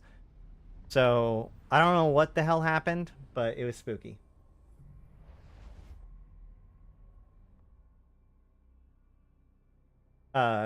And cloaked in belts, and even the old AI do it, except for the belt rat AI straight up cheats and crawls towards your position even when cloaked. Yeah. Not great.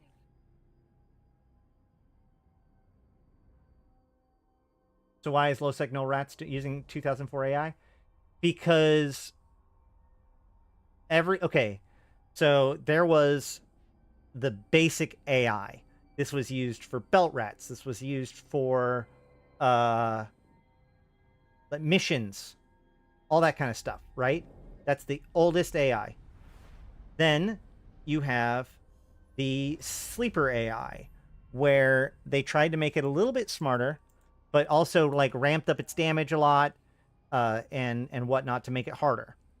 Then you have the Sancha AI, which is a toned down version of the sleeper AI.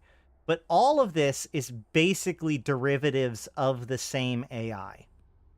Then, in 2014, I think it was, they transitioned to working on a behavior tree-based system that makes decisions. And that is what I and others call the Drifter AI. So we see Diamond Rats come from this. We see Drifters come from this. And a few other things, but that's pretty much it. Then we have the Abyss. With the Abyss, they don't have to worry about a full, like, simulating the entire system. They can load balance it a lot more, so they can put a lot more load on the CPU. So the AI in the Abyss kind of processes things much more granularly. However, when translating that to the real world, it killed all the servers and ended the Drifter invasion. So instead, they came out with the Triglavian AI, which is both much more realistic in how it uses and responds to E-War, but also functioned using, like, took the fleet capabilities of the diamonds and stuff like that to make it so that you have effectively a fleet commander that issues commands to the entire fleet. And so the fleet tends to work as a unit, although they can have isolated things. Like, for instance, often a Zoria rat will have a different brain than the rest of the fleet. And each squad, like each fleet has its own brain. So, and then after invasions, everything after that, you see that, you know, responds better to E-War, can potentially bounce off of grid in order to catch somebody. You know, those kinds of behaviors start to emerge then.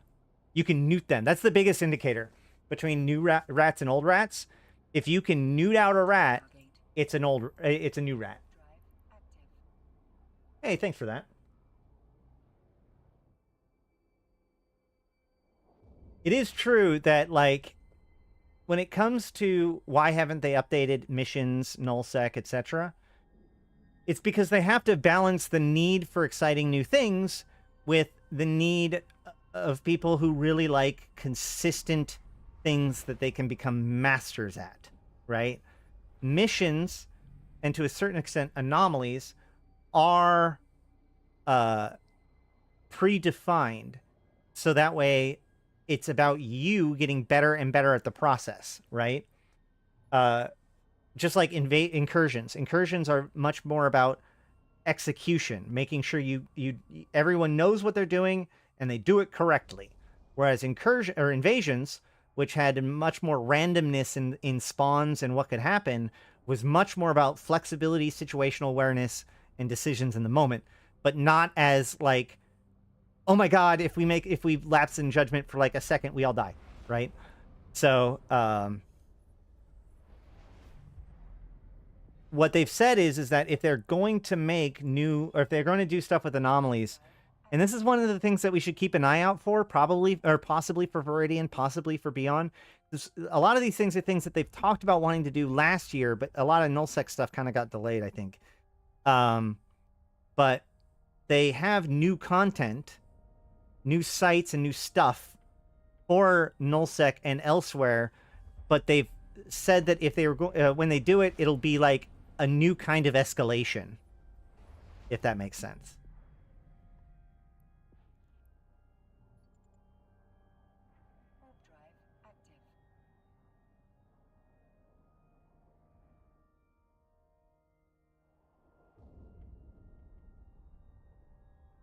Rather funny in abyssals when there's a bigger ship that burns towards the outer border and tries to push you outside if you're in orbit.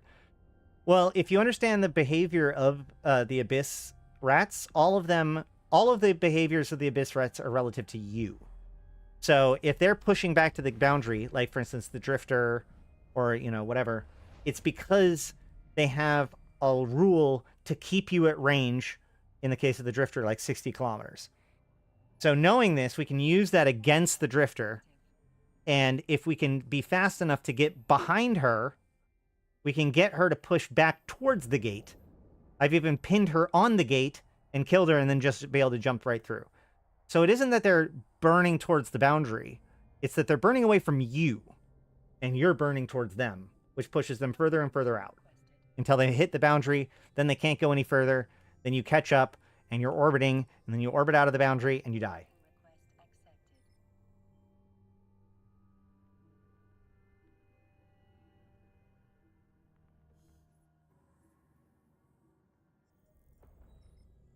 I think if they do something meaningful in Null, they could get away with it in NPC nullsec space. For sure.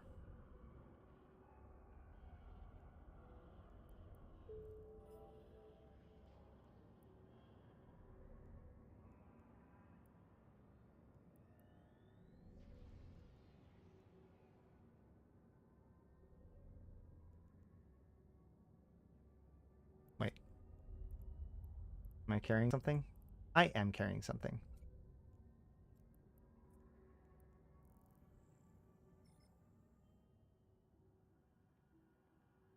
NPC Null has a lot of potential. You know, we already see Syndicate getting toyed with some. Stain. Certain NPC factions have their sights on Stain. Warp drive active.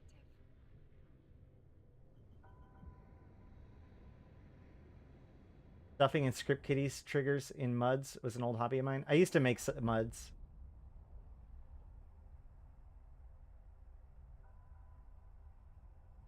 NPC Null would be amazing if they remove bubbles.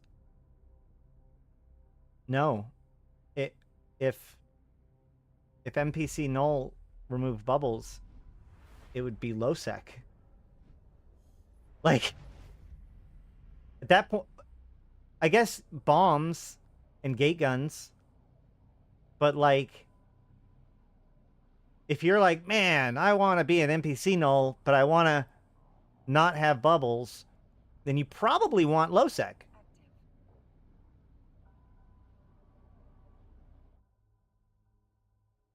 New scope article for New Eden News just dropped.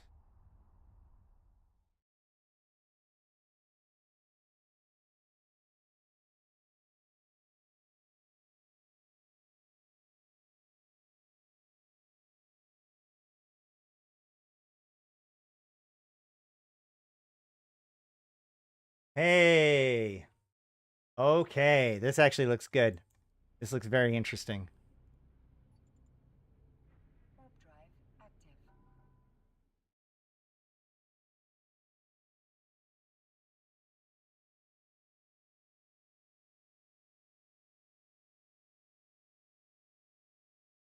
Scope is Empire propaganda.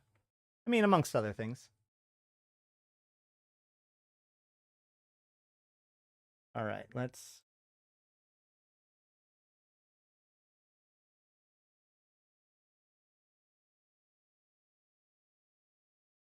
have natives actually do stuff? Yeah. I would like for low sec to be sino-jammed, so Caps would need to take a gate. Man, there was a period of time where Edencom would go out and sino-jam systems, and it was hilarious. Warp drive active. It was hilarious because so many people were like, this invasion stuff doesn't matter. And then suddenly who cares if Edencom takes a system? And then like they're projecting out of the systems that they captured in order to put up sino-jammers, and then suddenly everybody cared a lot more. All right. Rafik Zohar. Oh boy, one of our good friends. All right, so as we dock up, we will begin this today's as we dock up, we will begin today's reading of New Eden News for May 26th, YC125. SOCT sounds warning over uncontrolled spread of advanced technology in pirate hands. Ulai Genesis. Elder Mentor Matashi Reich of the Society of Conscious Thought has warned of grave and potentially catastrophic consequences over the apparent uncontrolled spread of advanced technologies among networks of criminals and pirate groups across New Eden.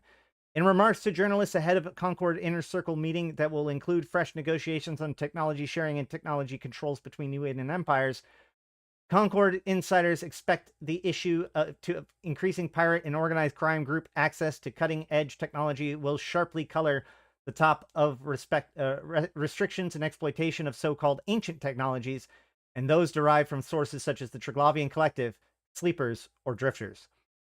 The Society of Conscious Thought has been so concerned by the recent activities of the self-styled Guri Malakan pirate group as to sponsor independent capsuleers to engage in countervailing operations targeting criminal exploitation of sites such as the ancient Jove observatories. Elder Matashi Reich emphasizes the, quote, serious risk of this alliance of thieves and murderers participating in a new emergent risks crisis at a time, precipitating a new emergent risks crisis at a time when New Eden civilization is beset by internal and internecine conflicts. Whatever. Internecine? Sure. The Guri Malakan group appears to be an alliance of convenience between subgroups of the Gristis pirates and the Angel Cartel focused on the acquisition of advanced technology. Notably, the coalition is believed to be led by the notorious criminal operatives and technology acquisition specialists Esri Hakazosu and Rafik Zohar. Hakazosu is a Guristas agent who came to widespread notice as the leader of a ring of spies of the Caldari Navy ship research and development programs operating out of the Gita-44 Trade Hub Station. Zohar is well known to law enforcement as the leader of a highly capable and brutally efficient cartel assault and retrieval team. The Commando Zohar Group is responsible for a number of high-profile technology heists, culminating in the hijack of an ore research vessel and scientists working on valuable material compression technology. This is all stuff that happened last year. Concord Inner Circle meets to negotiate economic infrastructure and technology regulations. Ulai, Genesis. Concord and the Big Four empires delegates are meeting in the Inner Circle of Ulai to negotiate a series of economic infrastructure and technology regulations and amendments to the Ulai Accord and Convention, despite ongoing border wars and serious conflicts over espionage and sabotage operations. While Concord's leadership has long been raising the alarm over rising levels of conflict and disruption across New Eden, it is pressured within the political structures of the empires that has finally forced delegates from all four empires to the negotiating table. In particular, rising concerns among the Amar nobility as the social and economic impact of the new militancy of the empire, together with a number of the demands of significant sections of President Agard's political coalition, are thought to have created a more pragmatic approach to the positions of the Mimitar Republic and Caldari state. The Caldari state representatives have long been keen to pursue ever-increasing policies of trade liberalization, and the aim has not dampened despite border conflicts and espionage scandals. Amar markets have long been open to Caldari interests, but recent blows to diplomatic relations between the two powers has raised fear of state market share being lost to eager Federation industrial interests. The Caldari have also found pursuit of opportunities in Mimitar markets, hampered by webbing of protections, tariffs, and privileged status regulations at every level of the Republic's complex economy. For their part, the Republic has been keen to retain its traditionalist approach to its internal markets and has been open to easing many restrictions previously placed on Caldari interests. The Mimitar see agreement on economic stimulus, SEC taxes, and broker relations as an essential ingredient of any deal. Mimitar negotiators are looking to level the economic playing field and promote investment in their domestic industries. These are all really important things to keep an eye out, because these are the in-universe ways that these kinds of things get changed in-game. So there's a very good likelihood that this is related to either the shipcaster being wrapped up or, you know, what's going to happen next. That Pirate one really does brew, like, they've been brewing this idea that, like, the pirates are coming and the Guri Malakan are, like, likely going to be more of a bigger presence in Viridian, but we'll have to see. The Empire and Federation have largely agreed to do away with many restrictions on travel and trade that previously existed between the two polities. A number of economic sanctions and retaliatory tariff packages levied against each other, against numerous industries and political interests of the other empire have been repealed. The Amar and Federation are now seeking agreements to combine widespread smuggling and vast flows of undeclared and illegal funds across New Eden. Combat widespread smuggling. Even though domestic pressures and policy goals have brought the Big Four into the negotiating tables, observers expect hard bargaining over every point at issue. Oh boy, Intaki. Here we go. Agreements on Ataki Assembly Coalition still deadlocked in third week of talks. So this has been like the big slow burn. The prospects for an agreement between the elected Intaki Assembly members over the construction of a working coalition remain deadlocked at the end of a third week of talks on Intaki Prime. Final results from outlying assembly wards and other planets and space colonies in the Intaki system and from eligible non-domicile Intaki system citizens have not substantially changed the political calculus set by the result of elections held during the first week of May. From a total of 319 of the 547 seats available, the previous ruling moderate faction, headed by Chief Counselor Vera and Salasio, fell to only 234 elected members. Only? Like, that's 85 people. That's pretty big. Oh, I guess, right, fell to only, not fell by only, but fell to only. That makes sense. Despite the blow, The moderate faction made up the members of the local Intaki affiliates and the Federal Liberalist and Labor Populist parties, together with the Intaki Socialist Cooperative Party, remains the largest bloc in the Intaki Assembly. The politically insurgent Intaki Autonomists, led by Jonas Ivistara, were able to claim 202 seats, while the radical nationalists of the Intaki Lamkata, headed by Sayaka Idama, won 83 seats. That's the terrorists, by the way. The remaining 28 seats are held by a diverse coalition or a collection of local parties and independent politicians unlikely to join with any other grouping. With serious differences of policy and long-term goals existing between the autonomous and Intaki Lamkatka,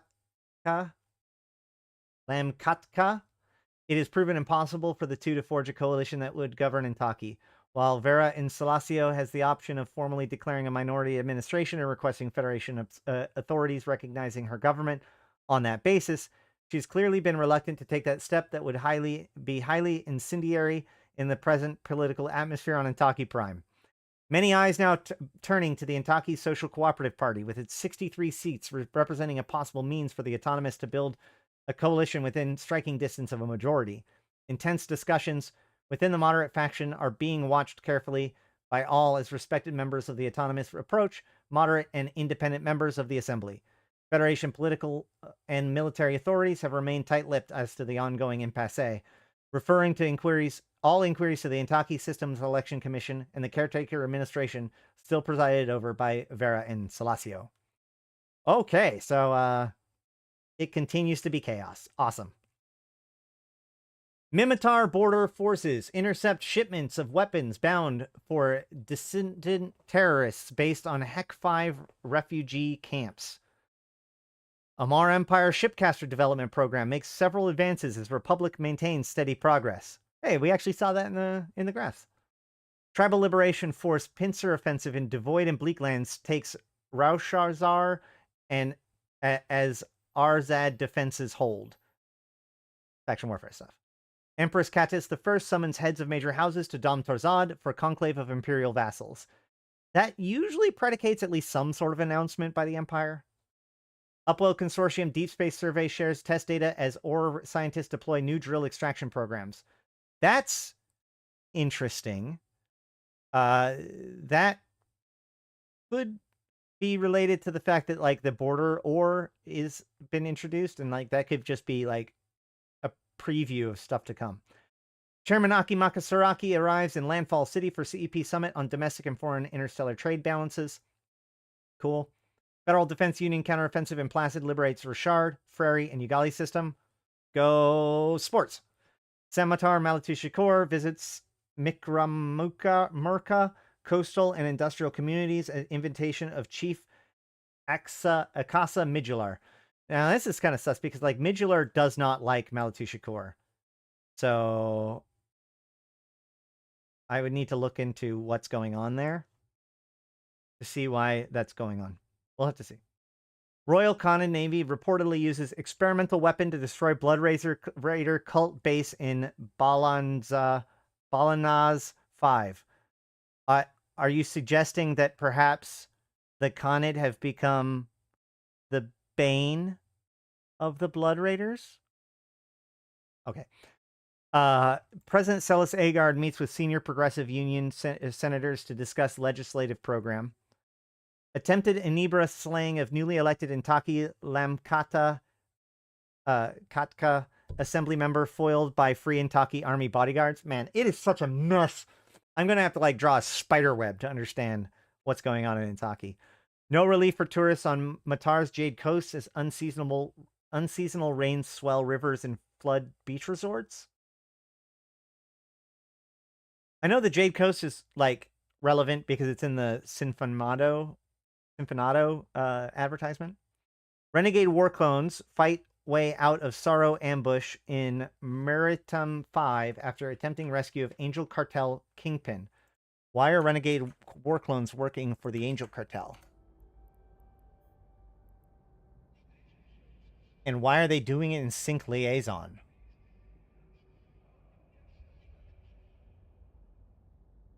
Yeah, that's pretty sus. That's super sus. Man, I have like a few conspiracy theories that leap to mind. But yeah, that is it for the New Eden news for the May, right? January, February, March, April, May. Yeah. May 26th, YC125. I've been Ashtarothi, the voice of New Eden. And I'm not going to stop streaming right now. But if you're watching this as a video, bye. Thank you, people. I'll probably throw in something, an end card. I don't know. This was impromptu. All right. Hi, guys. Yeah, Royal Canon Navy deploying Banes already. Yeah. Paranoia Lawyer board when? I want to see pins and thread ash. Yeah. You guys new shooter? That's a big one. Son of Sabek, a corrupt vampiric Narodnia. Uh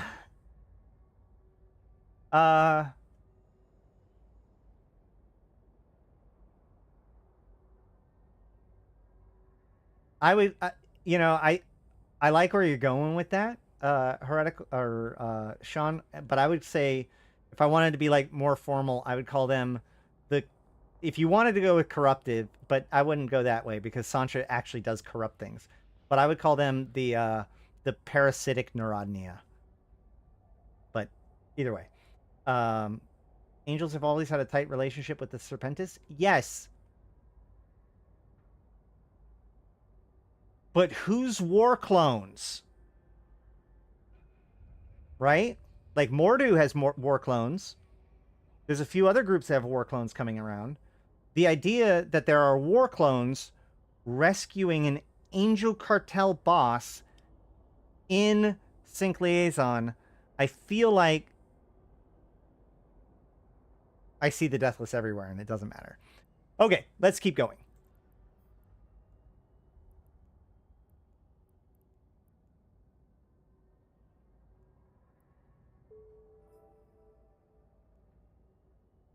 Gallente war clones, false flag operation. That's what I'm saying. Like, Renegade war clones is one of those things that, like, we know of several Renegade war clone groups at this point.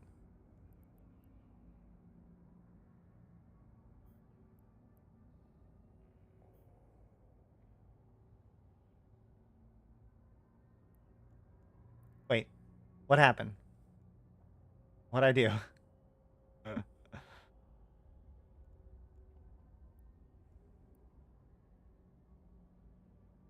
It did that thing again where it, like, dead ends, didn't it?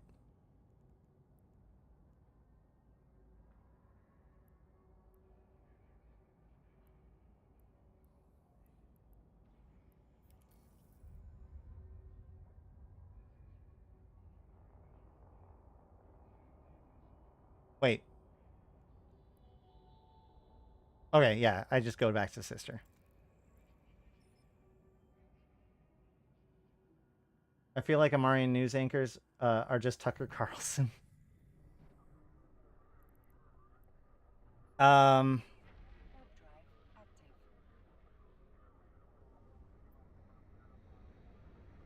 I maybe you could say that. I think that, like,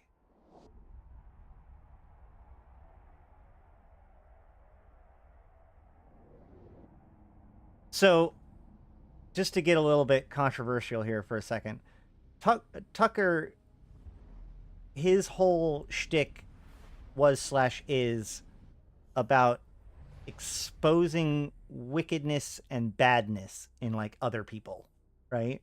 Like, in general, like fear mongering, if you want to call it that.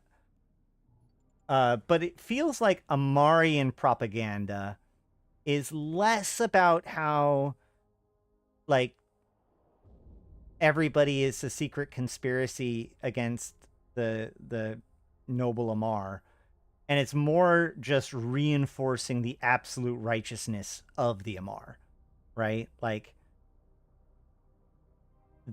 the Amarian propaganda focuses way more on their goodness rather than everyone else's wickedness, because the whole idea is that, like, they're the saviors. They go through and reclaim and redeem the universe.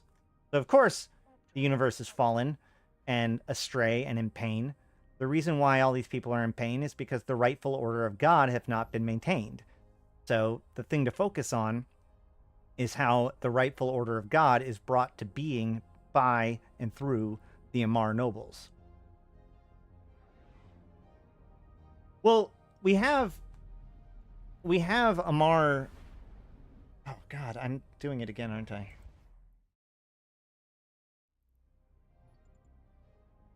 Warp drive active.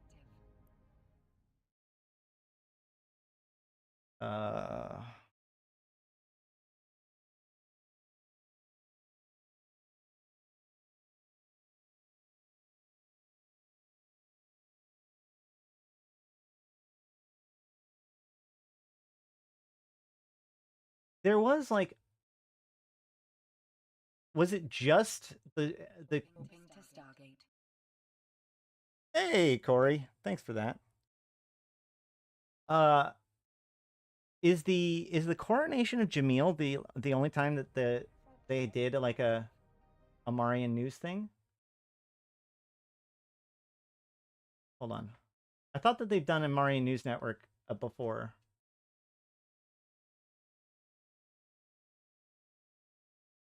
Did you just hear Gory? No.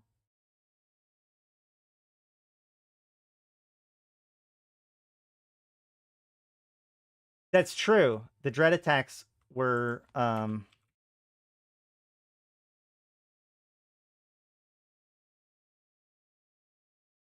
not recorded well, but the live streams were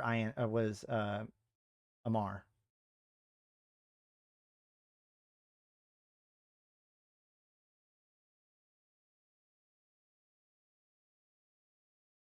Ugh, hold on.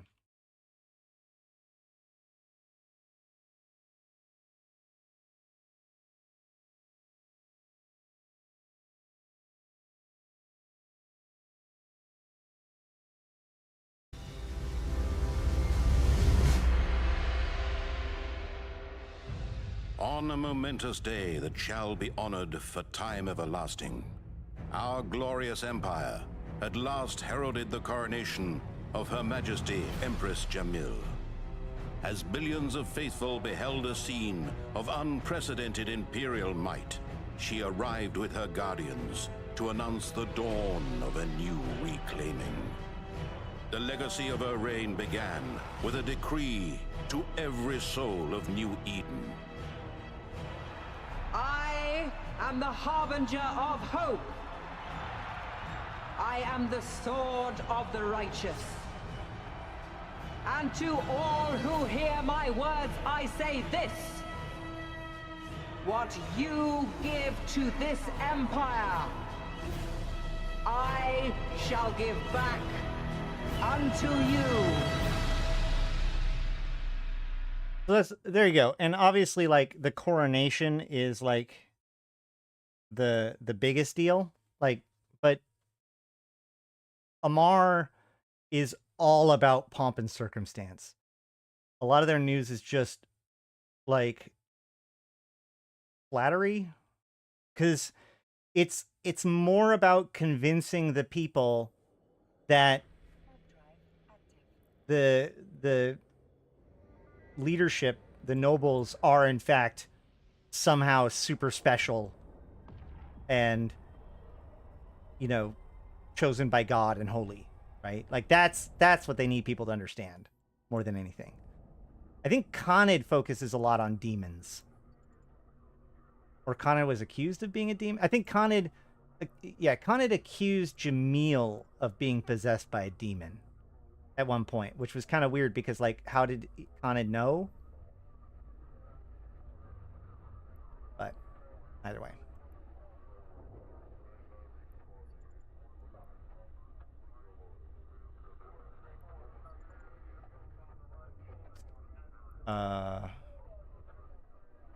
Shoot, it granted me an item? Why did it tell me to just undock then? Whatever, man. Normally it says don't, or you gotta have this in your cargo hold, and it didn't. It just said undock, so I did. Khanid used their tarot cards. Well, there's a theory that Khanid knows, like, Khanid is the heart of, like, most Amarian conspiracy theories. Forgot my gas key. No, because my point is that this time I explicitly looked at the mission thing, and it just said undock. It didn't say put this thing in your cargo hold. Did your first Yeet Nullsec trip this week? How'd it go? The demon didn't possess Chuck Norris. Chuck Norris possessed the demon.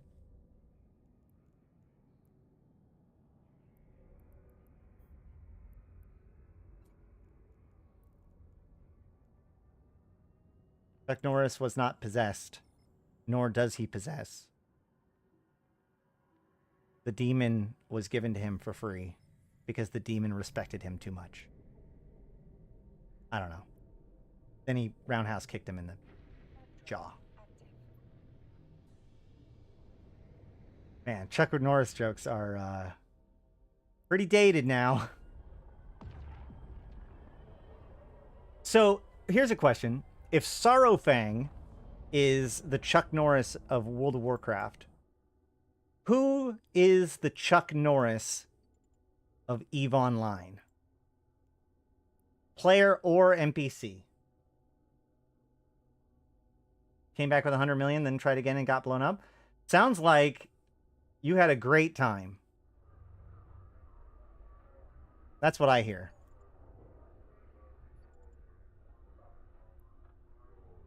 Beta page.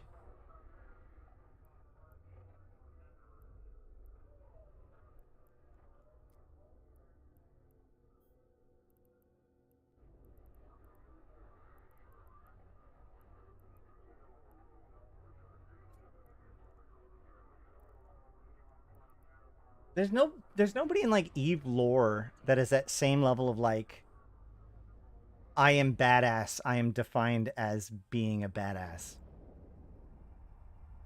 Vinegar Douche is the Chuck Norris of EVE. I don't think that's true. I don't actually mind him as much as probably people might think so, but like, that doesn't track.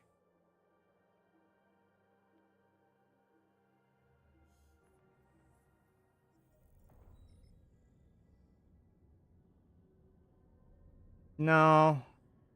I think it would be like somebody who YOLO's dreads. I think it changes at times. I don't know. I really don't. Like, you got to understand exactly how over-the-top machismo you have to be in order to be the Chuck Norris of something, right? I don't know.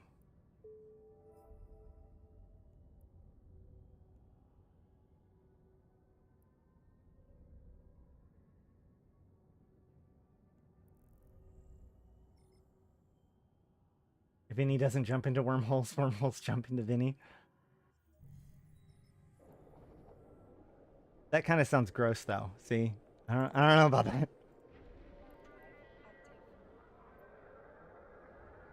It would be like Chuck Norris never has ship polarization, as wormholes cannot stop him or something. I don't know. Whatever.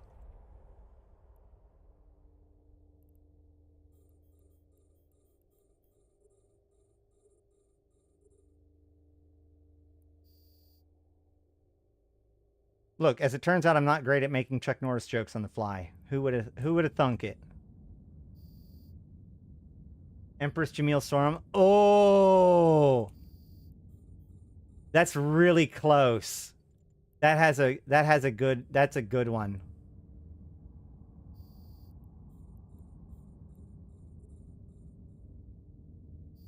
You know who it would be, honestly? Hybis Heth. Right? Because he was like this strong populist that got attention by like literally carrying an injured person through like gunfire. I think I'm gonna have to give it to Hybis Heth. Oh my god. Hold on, let me warp off, I guess, and then go check my door.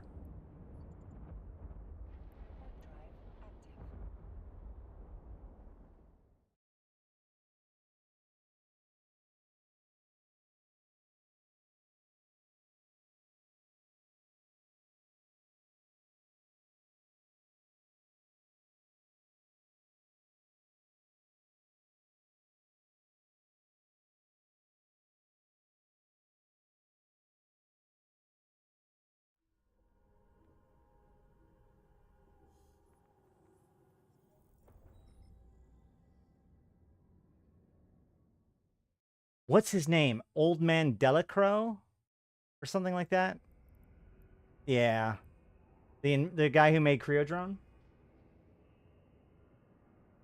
Drifters didn't control Jamil's mind. Jamil controlled the Drifter's mind. But that's like literally true. Sort of.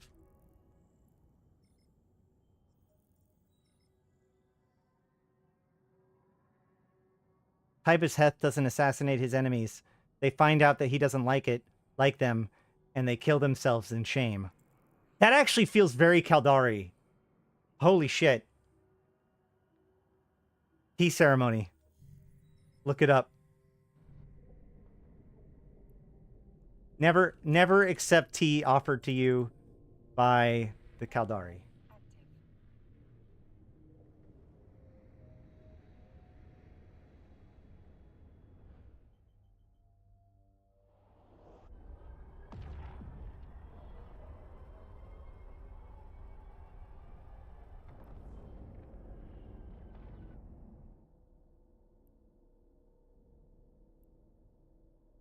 Well, that tea also killed Tybus Heth's reign.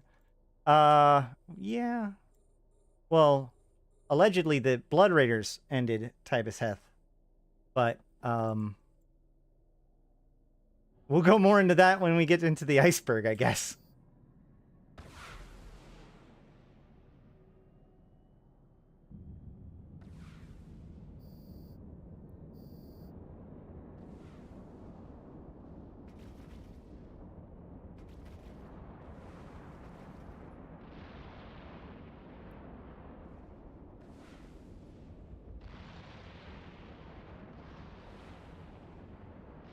Darian? I don't know Darian.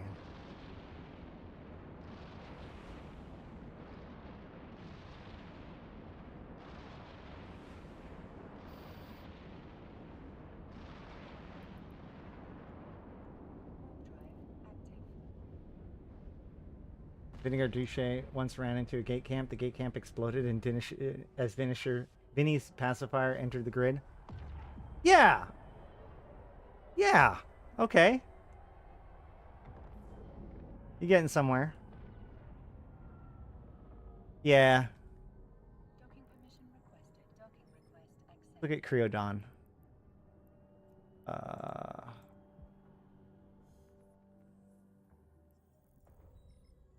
Old man Dario. Dario? Man, it's always weird. Somebody, I figured out how to pronounce it once.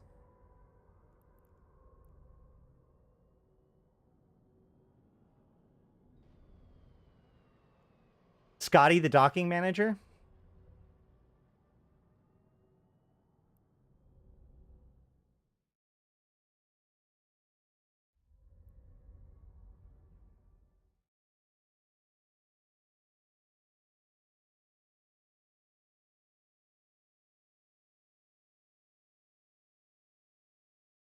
How to pronounce... It's 2 R's.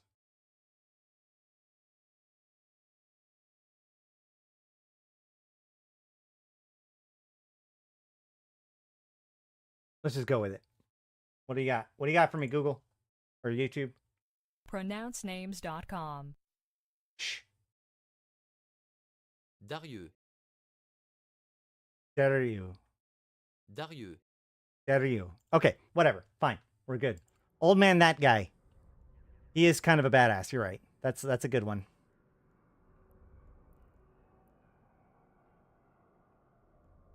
But I would say that Old Man Daru is closer to like the Iron Man, you know, the Tony Stark of EVE Online than the Chuck Norris of EVE Online, personally.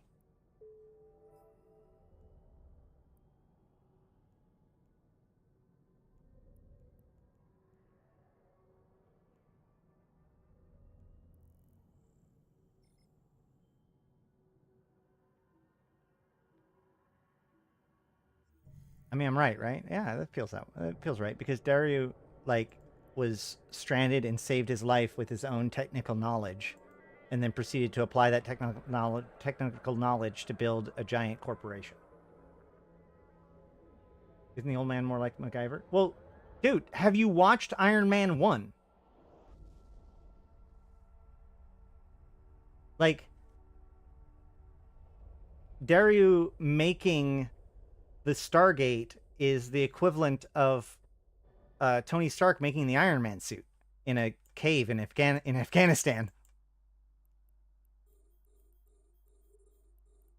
At least the systems that Daryl was using was designed to create a Stargate.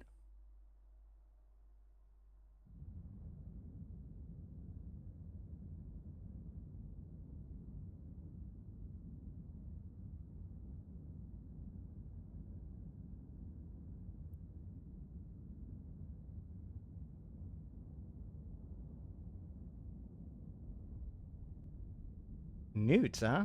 That's not great.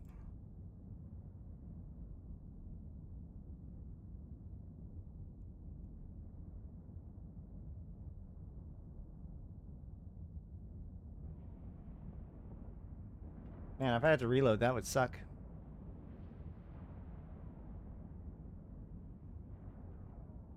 If I get newted out, that'd be kind of weird too.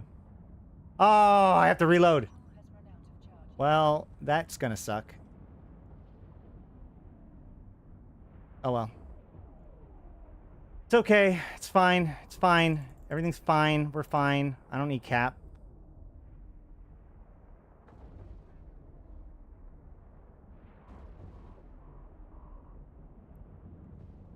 Okay, I need cap now. Oh!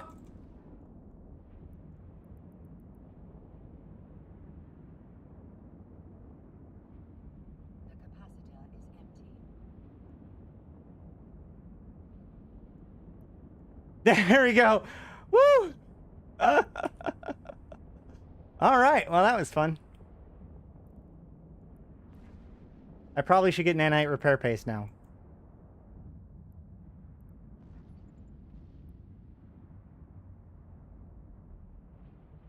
Every single Mimitar engineer is a low-key MacGyver. Well, yeah, not wrong.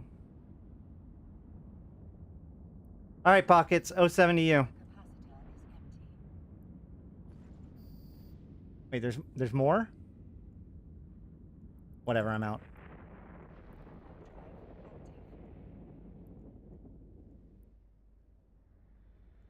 Well, that was fun and spooky, and let's go ahead and find some way to get more nanite repair paste. Hell yeah. Who doesn't want to buy overpriced nanite repair paste? Docking permission requested. I do. Request accepted. MacGyver and Tony Stark are like the same dude, but one's rich and the other one's broke, yeah?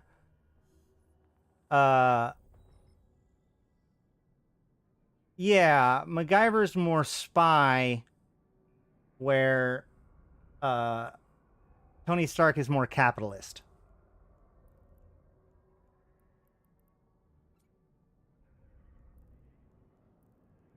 But, like, MacGyver knows how to jury rig things.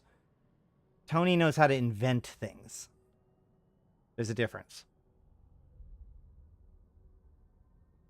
Like, Tony is not building an elaborate booby track from, like, bubblegum, necessarily. But at the same time, MacGyver isn't building an arc reactor.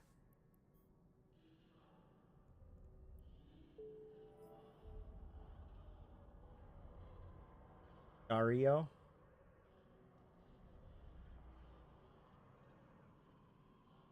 Oh, Dario. Yeah, that sounds right. That looks correct. Oh, no! No! No! Caldari Commander. Oh, God. Almost messed that up. So this is the decision point. I can choose which one I want to do it for. So I'm going to do it for the Caldari. And I'm going to accept that choice.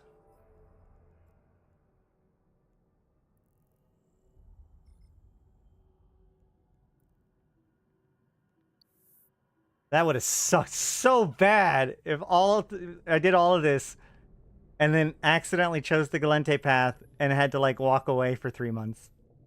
Golly. That'd be hilariously bad.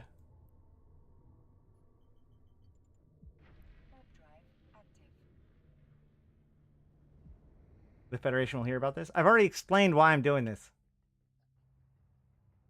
I still don't get how you create a Cryodrone at the age of 81. Because they've got technology that let people live longer. Hey, Benjamin! Oh, 7, thank you for that. That was almost like somebody purchasing something, not noticing an extra 0 or 2. Yeah, I almost did the whole like contract game where you accept the third one real quick. That definitely just happened. All right, let's go. Connecting. Get him. Get him! Thank you for that super chat, Ben.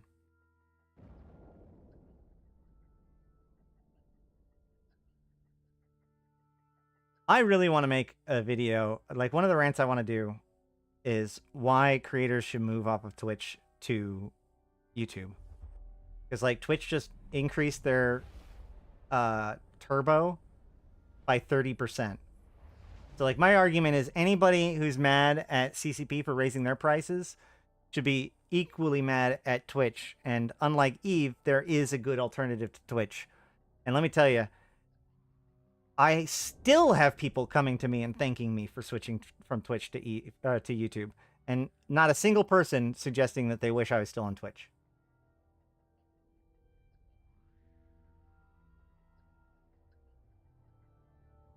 So Ash is the Nick Fury of Eve. So you know who I am? You know, in Serenity, the don't stop the signal guy. Yeah, that's if I had to fantasize who I am in New Eden, that's what I see myself as. Can't stop the signal, you know, the renegade broadcast.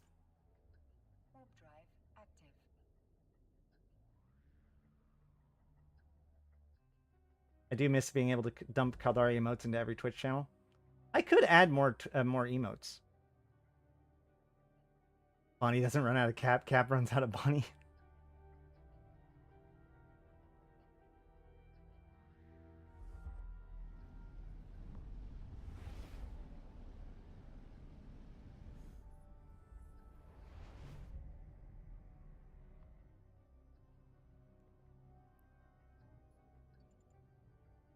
Bonnie doesn't require a capacitor.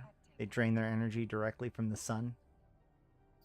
Wait, Bonnie and Triglavian?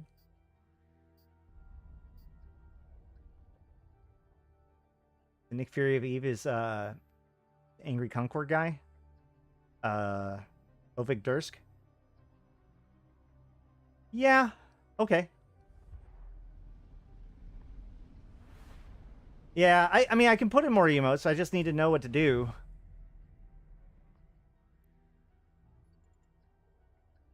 I suppose I should put in, like, for the 4 empires, maybe? So that way people can show their allegiance? Or maybe just more than just that? Yeah, Ovig Drusk. I always pronounce it wrong.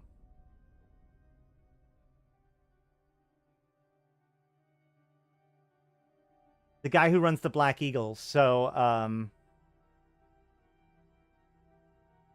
Mentis Black.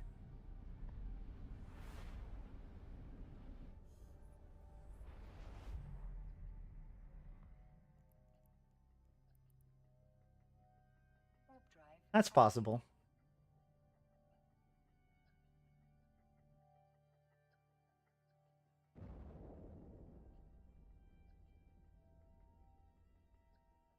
So then what is Cassia Valkanir?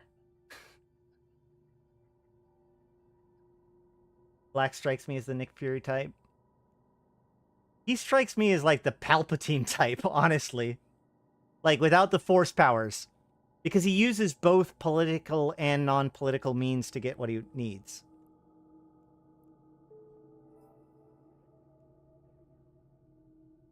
Alright. Let's see if I can do the Dagon. The Dagon mission.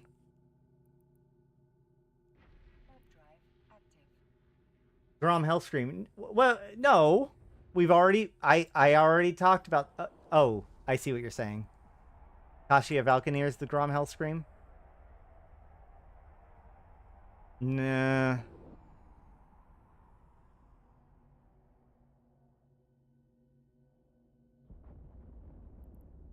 I ain't buying it. Oh, Dagon's in the Society of Conscious Thought ship, which is the same as that other ship was. So maybe that they're trying to suggest. Connecting. Hey. Guy killed me, Mal. He killed me with a sword. I I want to give your super chat as much respect as it deserves, but I have no idea what you just said or what it means. Excuse me.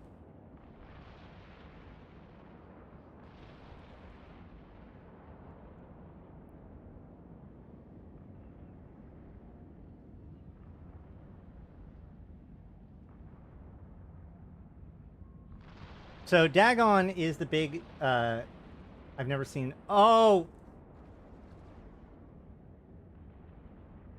Yeah, okay. Thank you. Sorry. So the problem is, honestly, the problem is having a combination of ADHD and the delay in chat means that by the time you react to it, chances are I've already moved on, and therefore when I read your thing, I probably don't have context. So I ain't gonna lie. When you said Mal, I thought you might have been referring to Malak. So that's how messed up I was.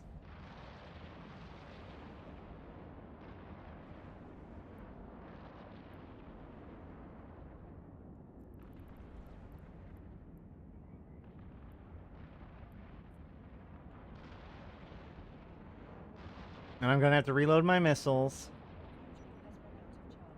But we've got him down pretty good.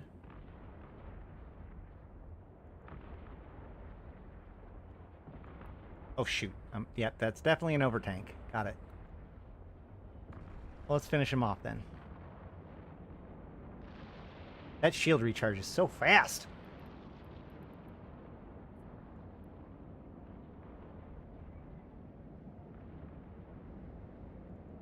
Wait. Oh my god. Ah.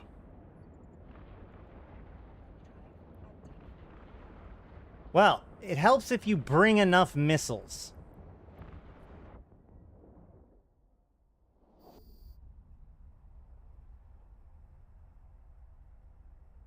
Oh, that's one of the final quotes from... Look, it's been a little while since I've watched the show. Or the movie. I should watch it again. Oh my god. Really?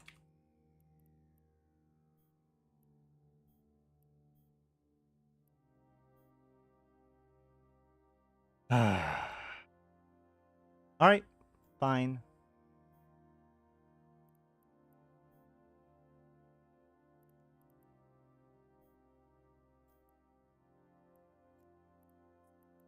Let's go get bullets. I have no one to blame but myself.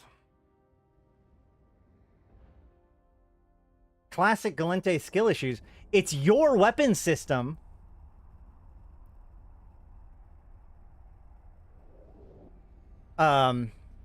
So there actually is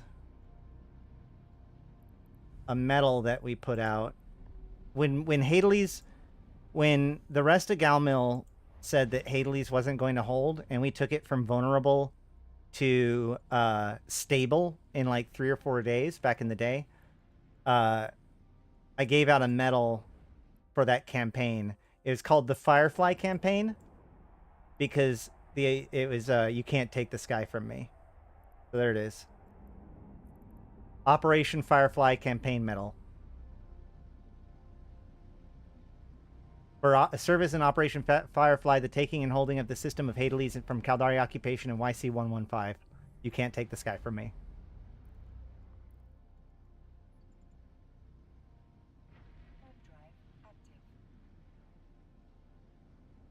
Come on, who else could recruit up from all 4 empires and eat 27 suns? I mean... Zoria is... Zoria is like...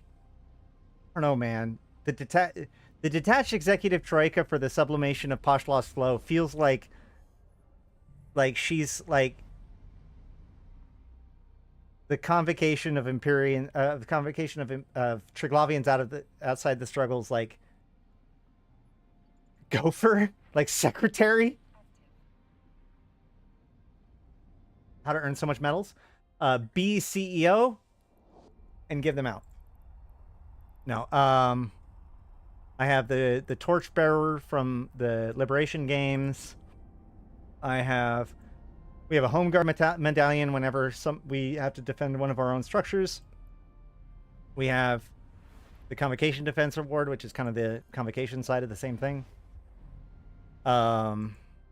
This is from doing good in the Gallente trivia. Oh, this is for my propaganda video. Pemene Defense Medal. Obviously, it was for one of the times that we defended Pemene. We used to have service medals for like how long people were in, and I think that we're bringing that back. And here's the other Home Guard medallion. The Bronze Eagle is so the Eagles are based on how many kills you have. Operation Firefly, and then glorified to the flow based on progress of the in the invasions by the Kybernauts.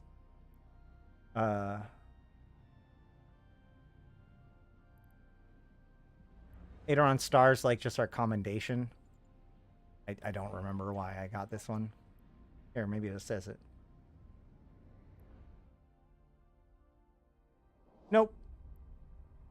And then this one is for the capsular gate, like the gate building. The gate building effort. Docking request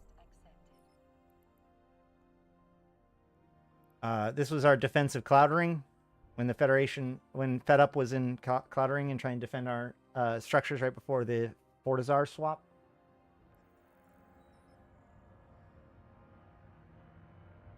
The Firefly isn't a hauler. Most of my medals are from Caldari State Corps.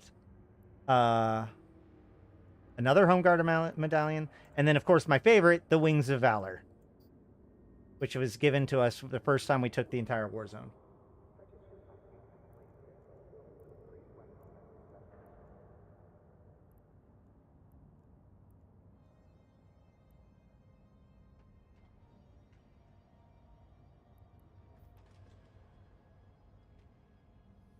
$76, $85. Okay. Well, I guess we're doing thermal today.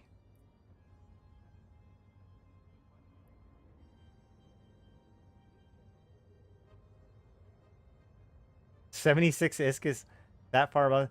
Whatever, man. I don't care. Whatever. It's less than 1 million ISK. You cannot get me to care about less than 1 million ISK. Just, you can't. It's impossible.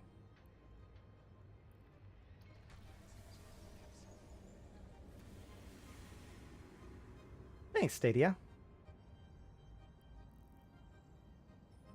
Twitch ads are so bad, you click onto a new streamer you never heard of, and you're met with 1 minute and 30 seconds of ad before it even starts. Yeah, dude, Twitch has gotten...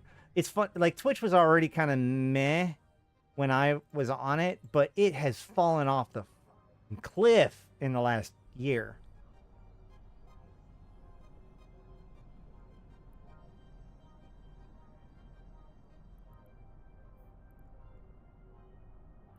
I just, like, I legitimately just want to encourage people to stop making content on Twitch.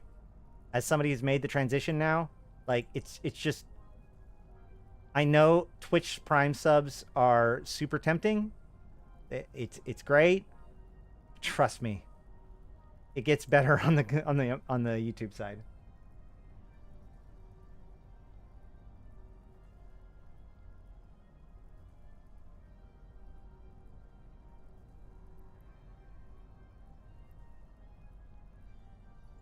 Sorry, I was just letting it rep my armor a little bit. I miss Mixer?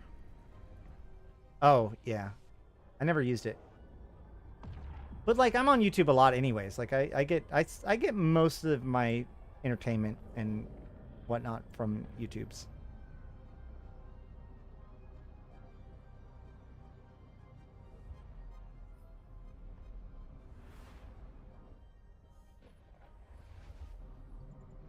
Oh, dang it. I did the thing. If you use the radial menu up on the destination before you finish jumping all the way in, then it sets the next jump as the destination instead of warping to it, which of course kills the rest of your route.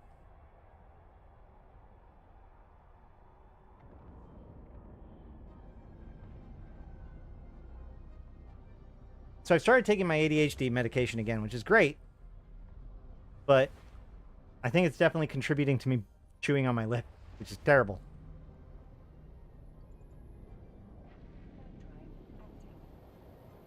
Twitch had raids, which is a tool YouTube would need for the community building aspect.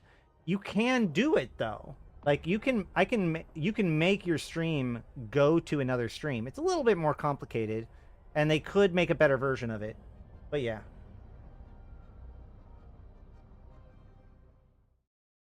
Golly. You're gonna make me... What? I don't think I like this characterization.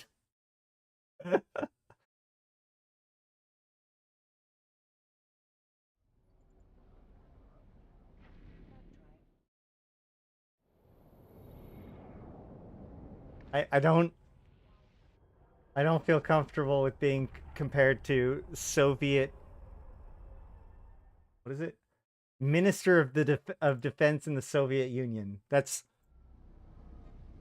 I don't know why you're making that comparison, because I'm dumb at things like that, but I think... I don't know, man. Also, channel points. You can still do channel points on YouTube. And really, like, let's be frank. Channel points are not a reason to do... Like, channel points suck. I'll say it. Like, it's just... They're dumb. They're dumb. Unless you're going to do something like CCP does, where you can, like, redeem them for skins or something like that, which CCP can do because they're CCP. Like, it's just... I've seen some clever things, but, like, I also generally hate the whole, like, game show versions of streams, pretty much.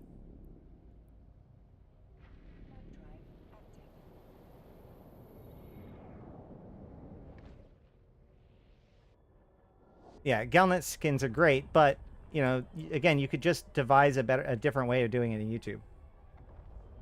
A lot of places, a lot of people...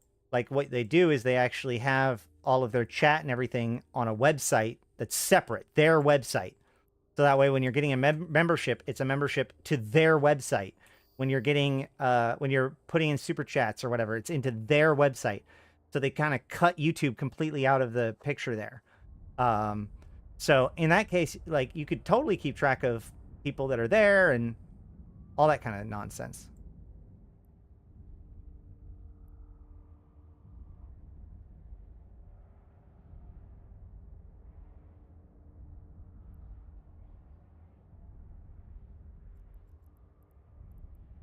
Is this really going to be a thing? Nope, he's got even resists. I was like, am I doing less thermal than I was doing explosive? But no. I used to troll the crap out of Gory in 7DTD by spawning things using channel points. Ha! Like, you can do things that are clever with channel points. I'm not saying you can't. But let's be real. Like... You really have to be like, well, how am I going to use this thing? Rather than feel like it's a reason to be on Twitch instead of YouTube.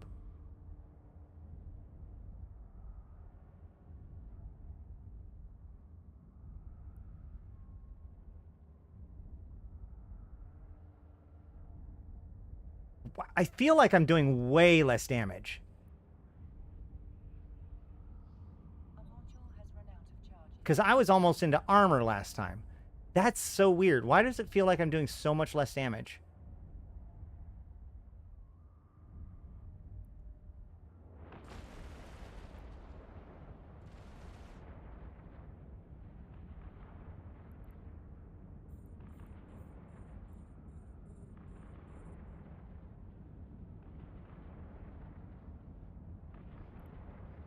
Whoa. Hold on. Who's hitting me for that much damage? I should definitely...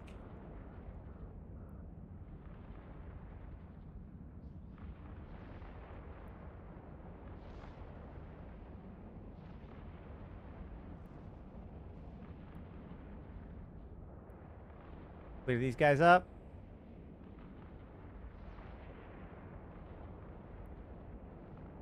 Get back on Dagon.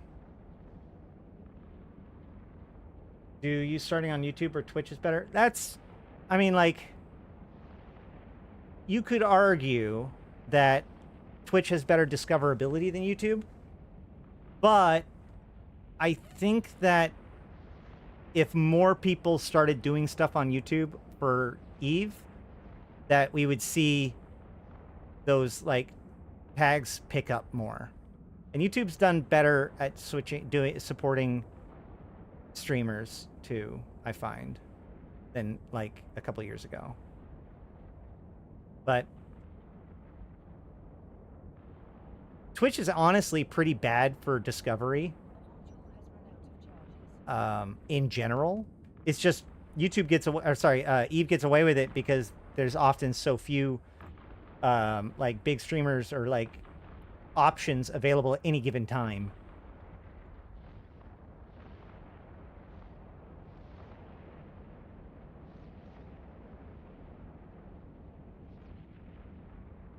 Is there copyright protections are a joke? Well, yeah, but I mean, like, most of the time you're going to rehost your stuff onto YouTube anyways. I don't know.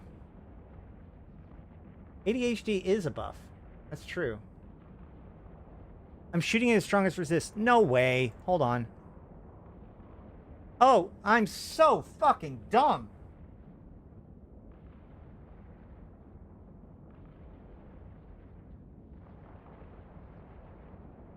Yeah, that explains why. And I'm not, it's not the hardest resist. It's EM is the hardest resist, but I should have been firing explosive. My brain just evaporated because like the resistances between armor and shields were the same, and so my brain was just like, oh yeah, they're the same. There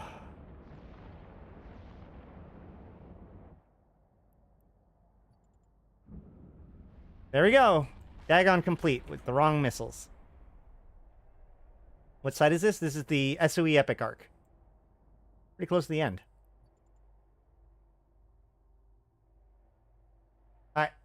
I'll look that up later.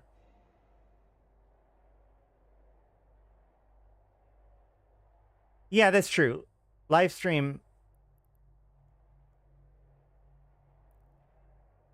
Oh, there's the box.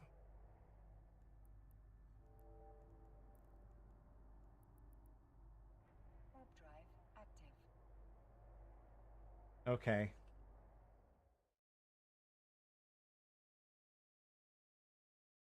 No, I did. I Googled it. Oh, I get it. It's because of all my medals. Yeah. Although it really is closer to like that meme of Obama giving himself the Medal of Honor.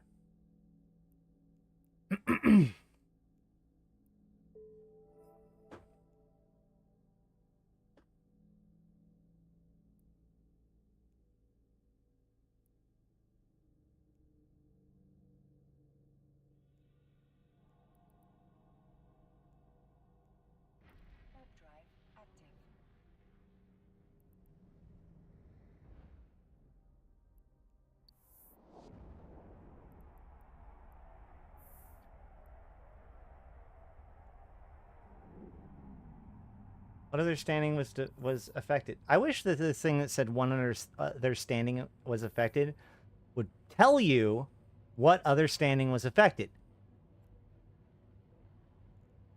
Recently changed.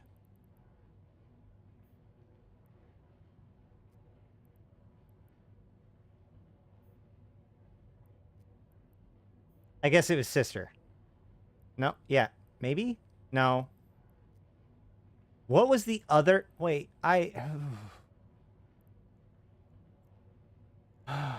Sort by recently changed? No? Alright, whatever, man. I'm not saying Ash would throw everyone into the meat grinder. I mean, are they baseliners? Because...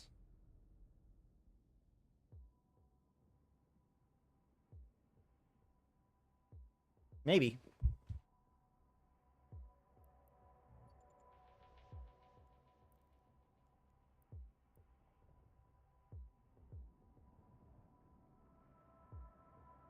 You're standing to the other. Oh, yeah.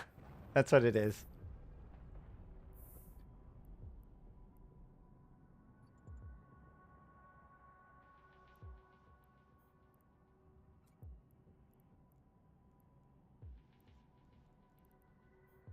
Yeah?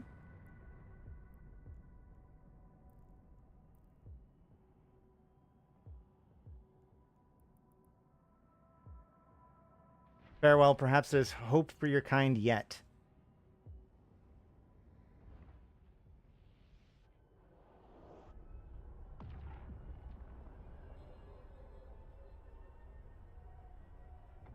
This is why I don't bring my crew to parties with Ash.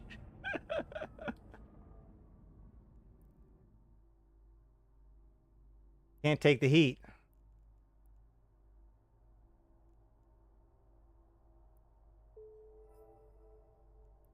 Boom. 2 others impacted.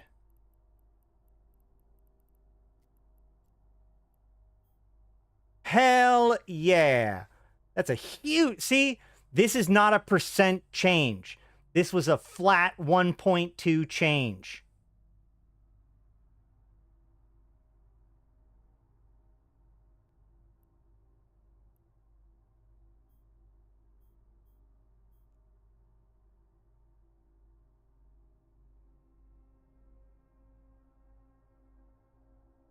There we go. Well, now the Caldari will like me again for a little while.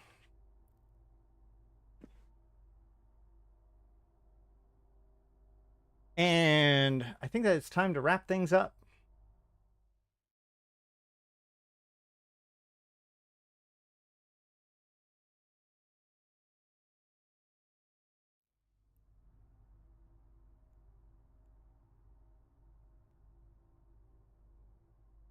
So next week, we have the announcements by CCP to go over. We've probably got other stuff. I've got ideas. I've also got stuff to edit, so keep an eye on my YouTube channel for the on the weekend, because hopefully I'll get some stuff out.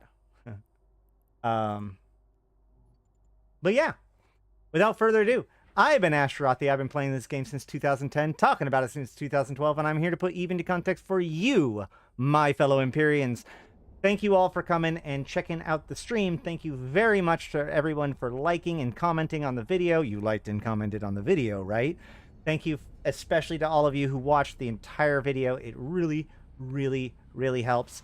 And of course, thank you to my sponsors, which would be Abyssus, my top sponsors of Abyssus, Aikawarazu Chan, Arkas Ilring, Arydanika the Queen, Belligerent Neckbeard, Black Rose Noble, Dajat Lemmont, Drake, Golden Age Story, Jake Coons, Lumi, Malak Starfire, Midnight Space Monkey, Not Just Fun, Seeds of Plenty, Serenolin with No Eyes, Syliana Vel'ash, Tgen Tgen, Nephilim, Grendel, Yantey Lepouf, Zaul Nex, as well as my Immortal tier supporters, 745 MPSI, Ebolete, May, Merc Utan, Nihilum, LM1, and Rid.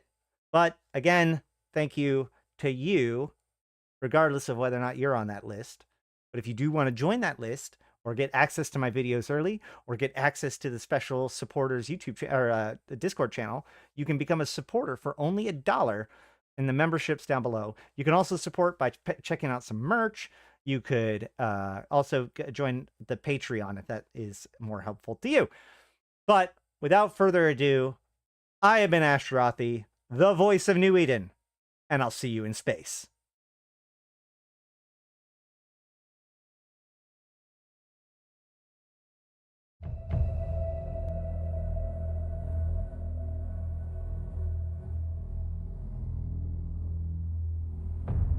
Yes, I took my Glamorix yesterday.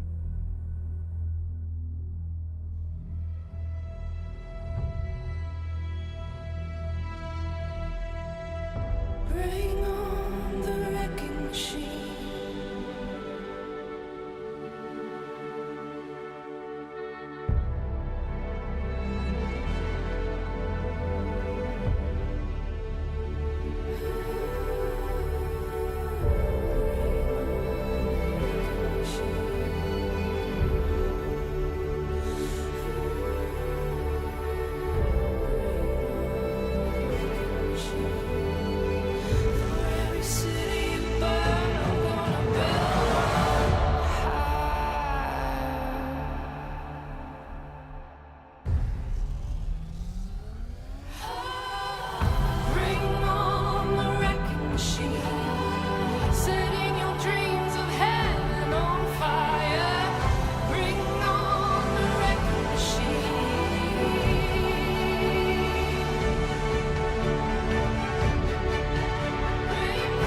every city.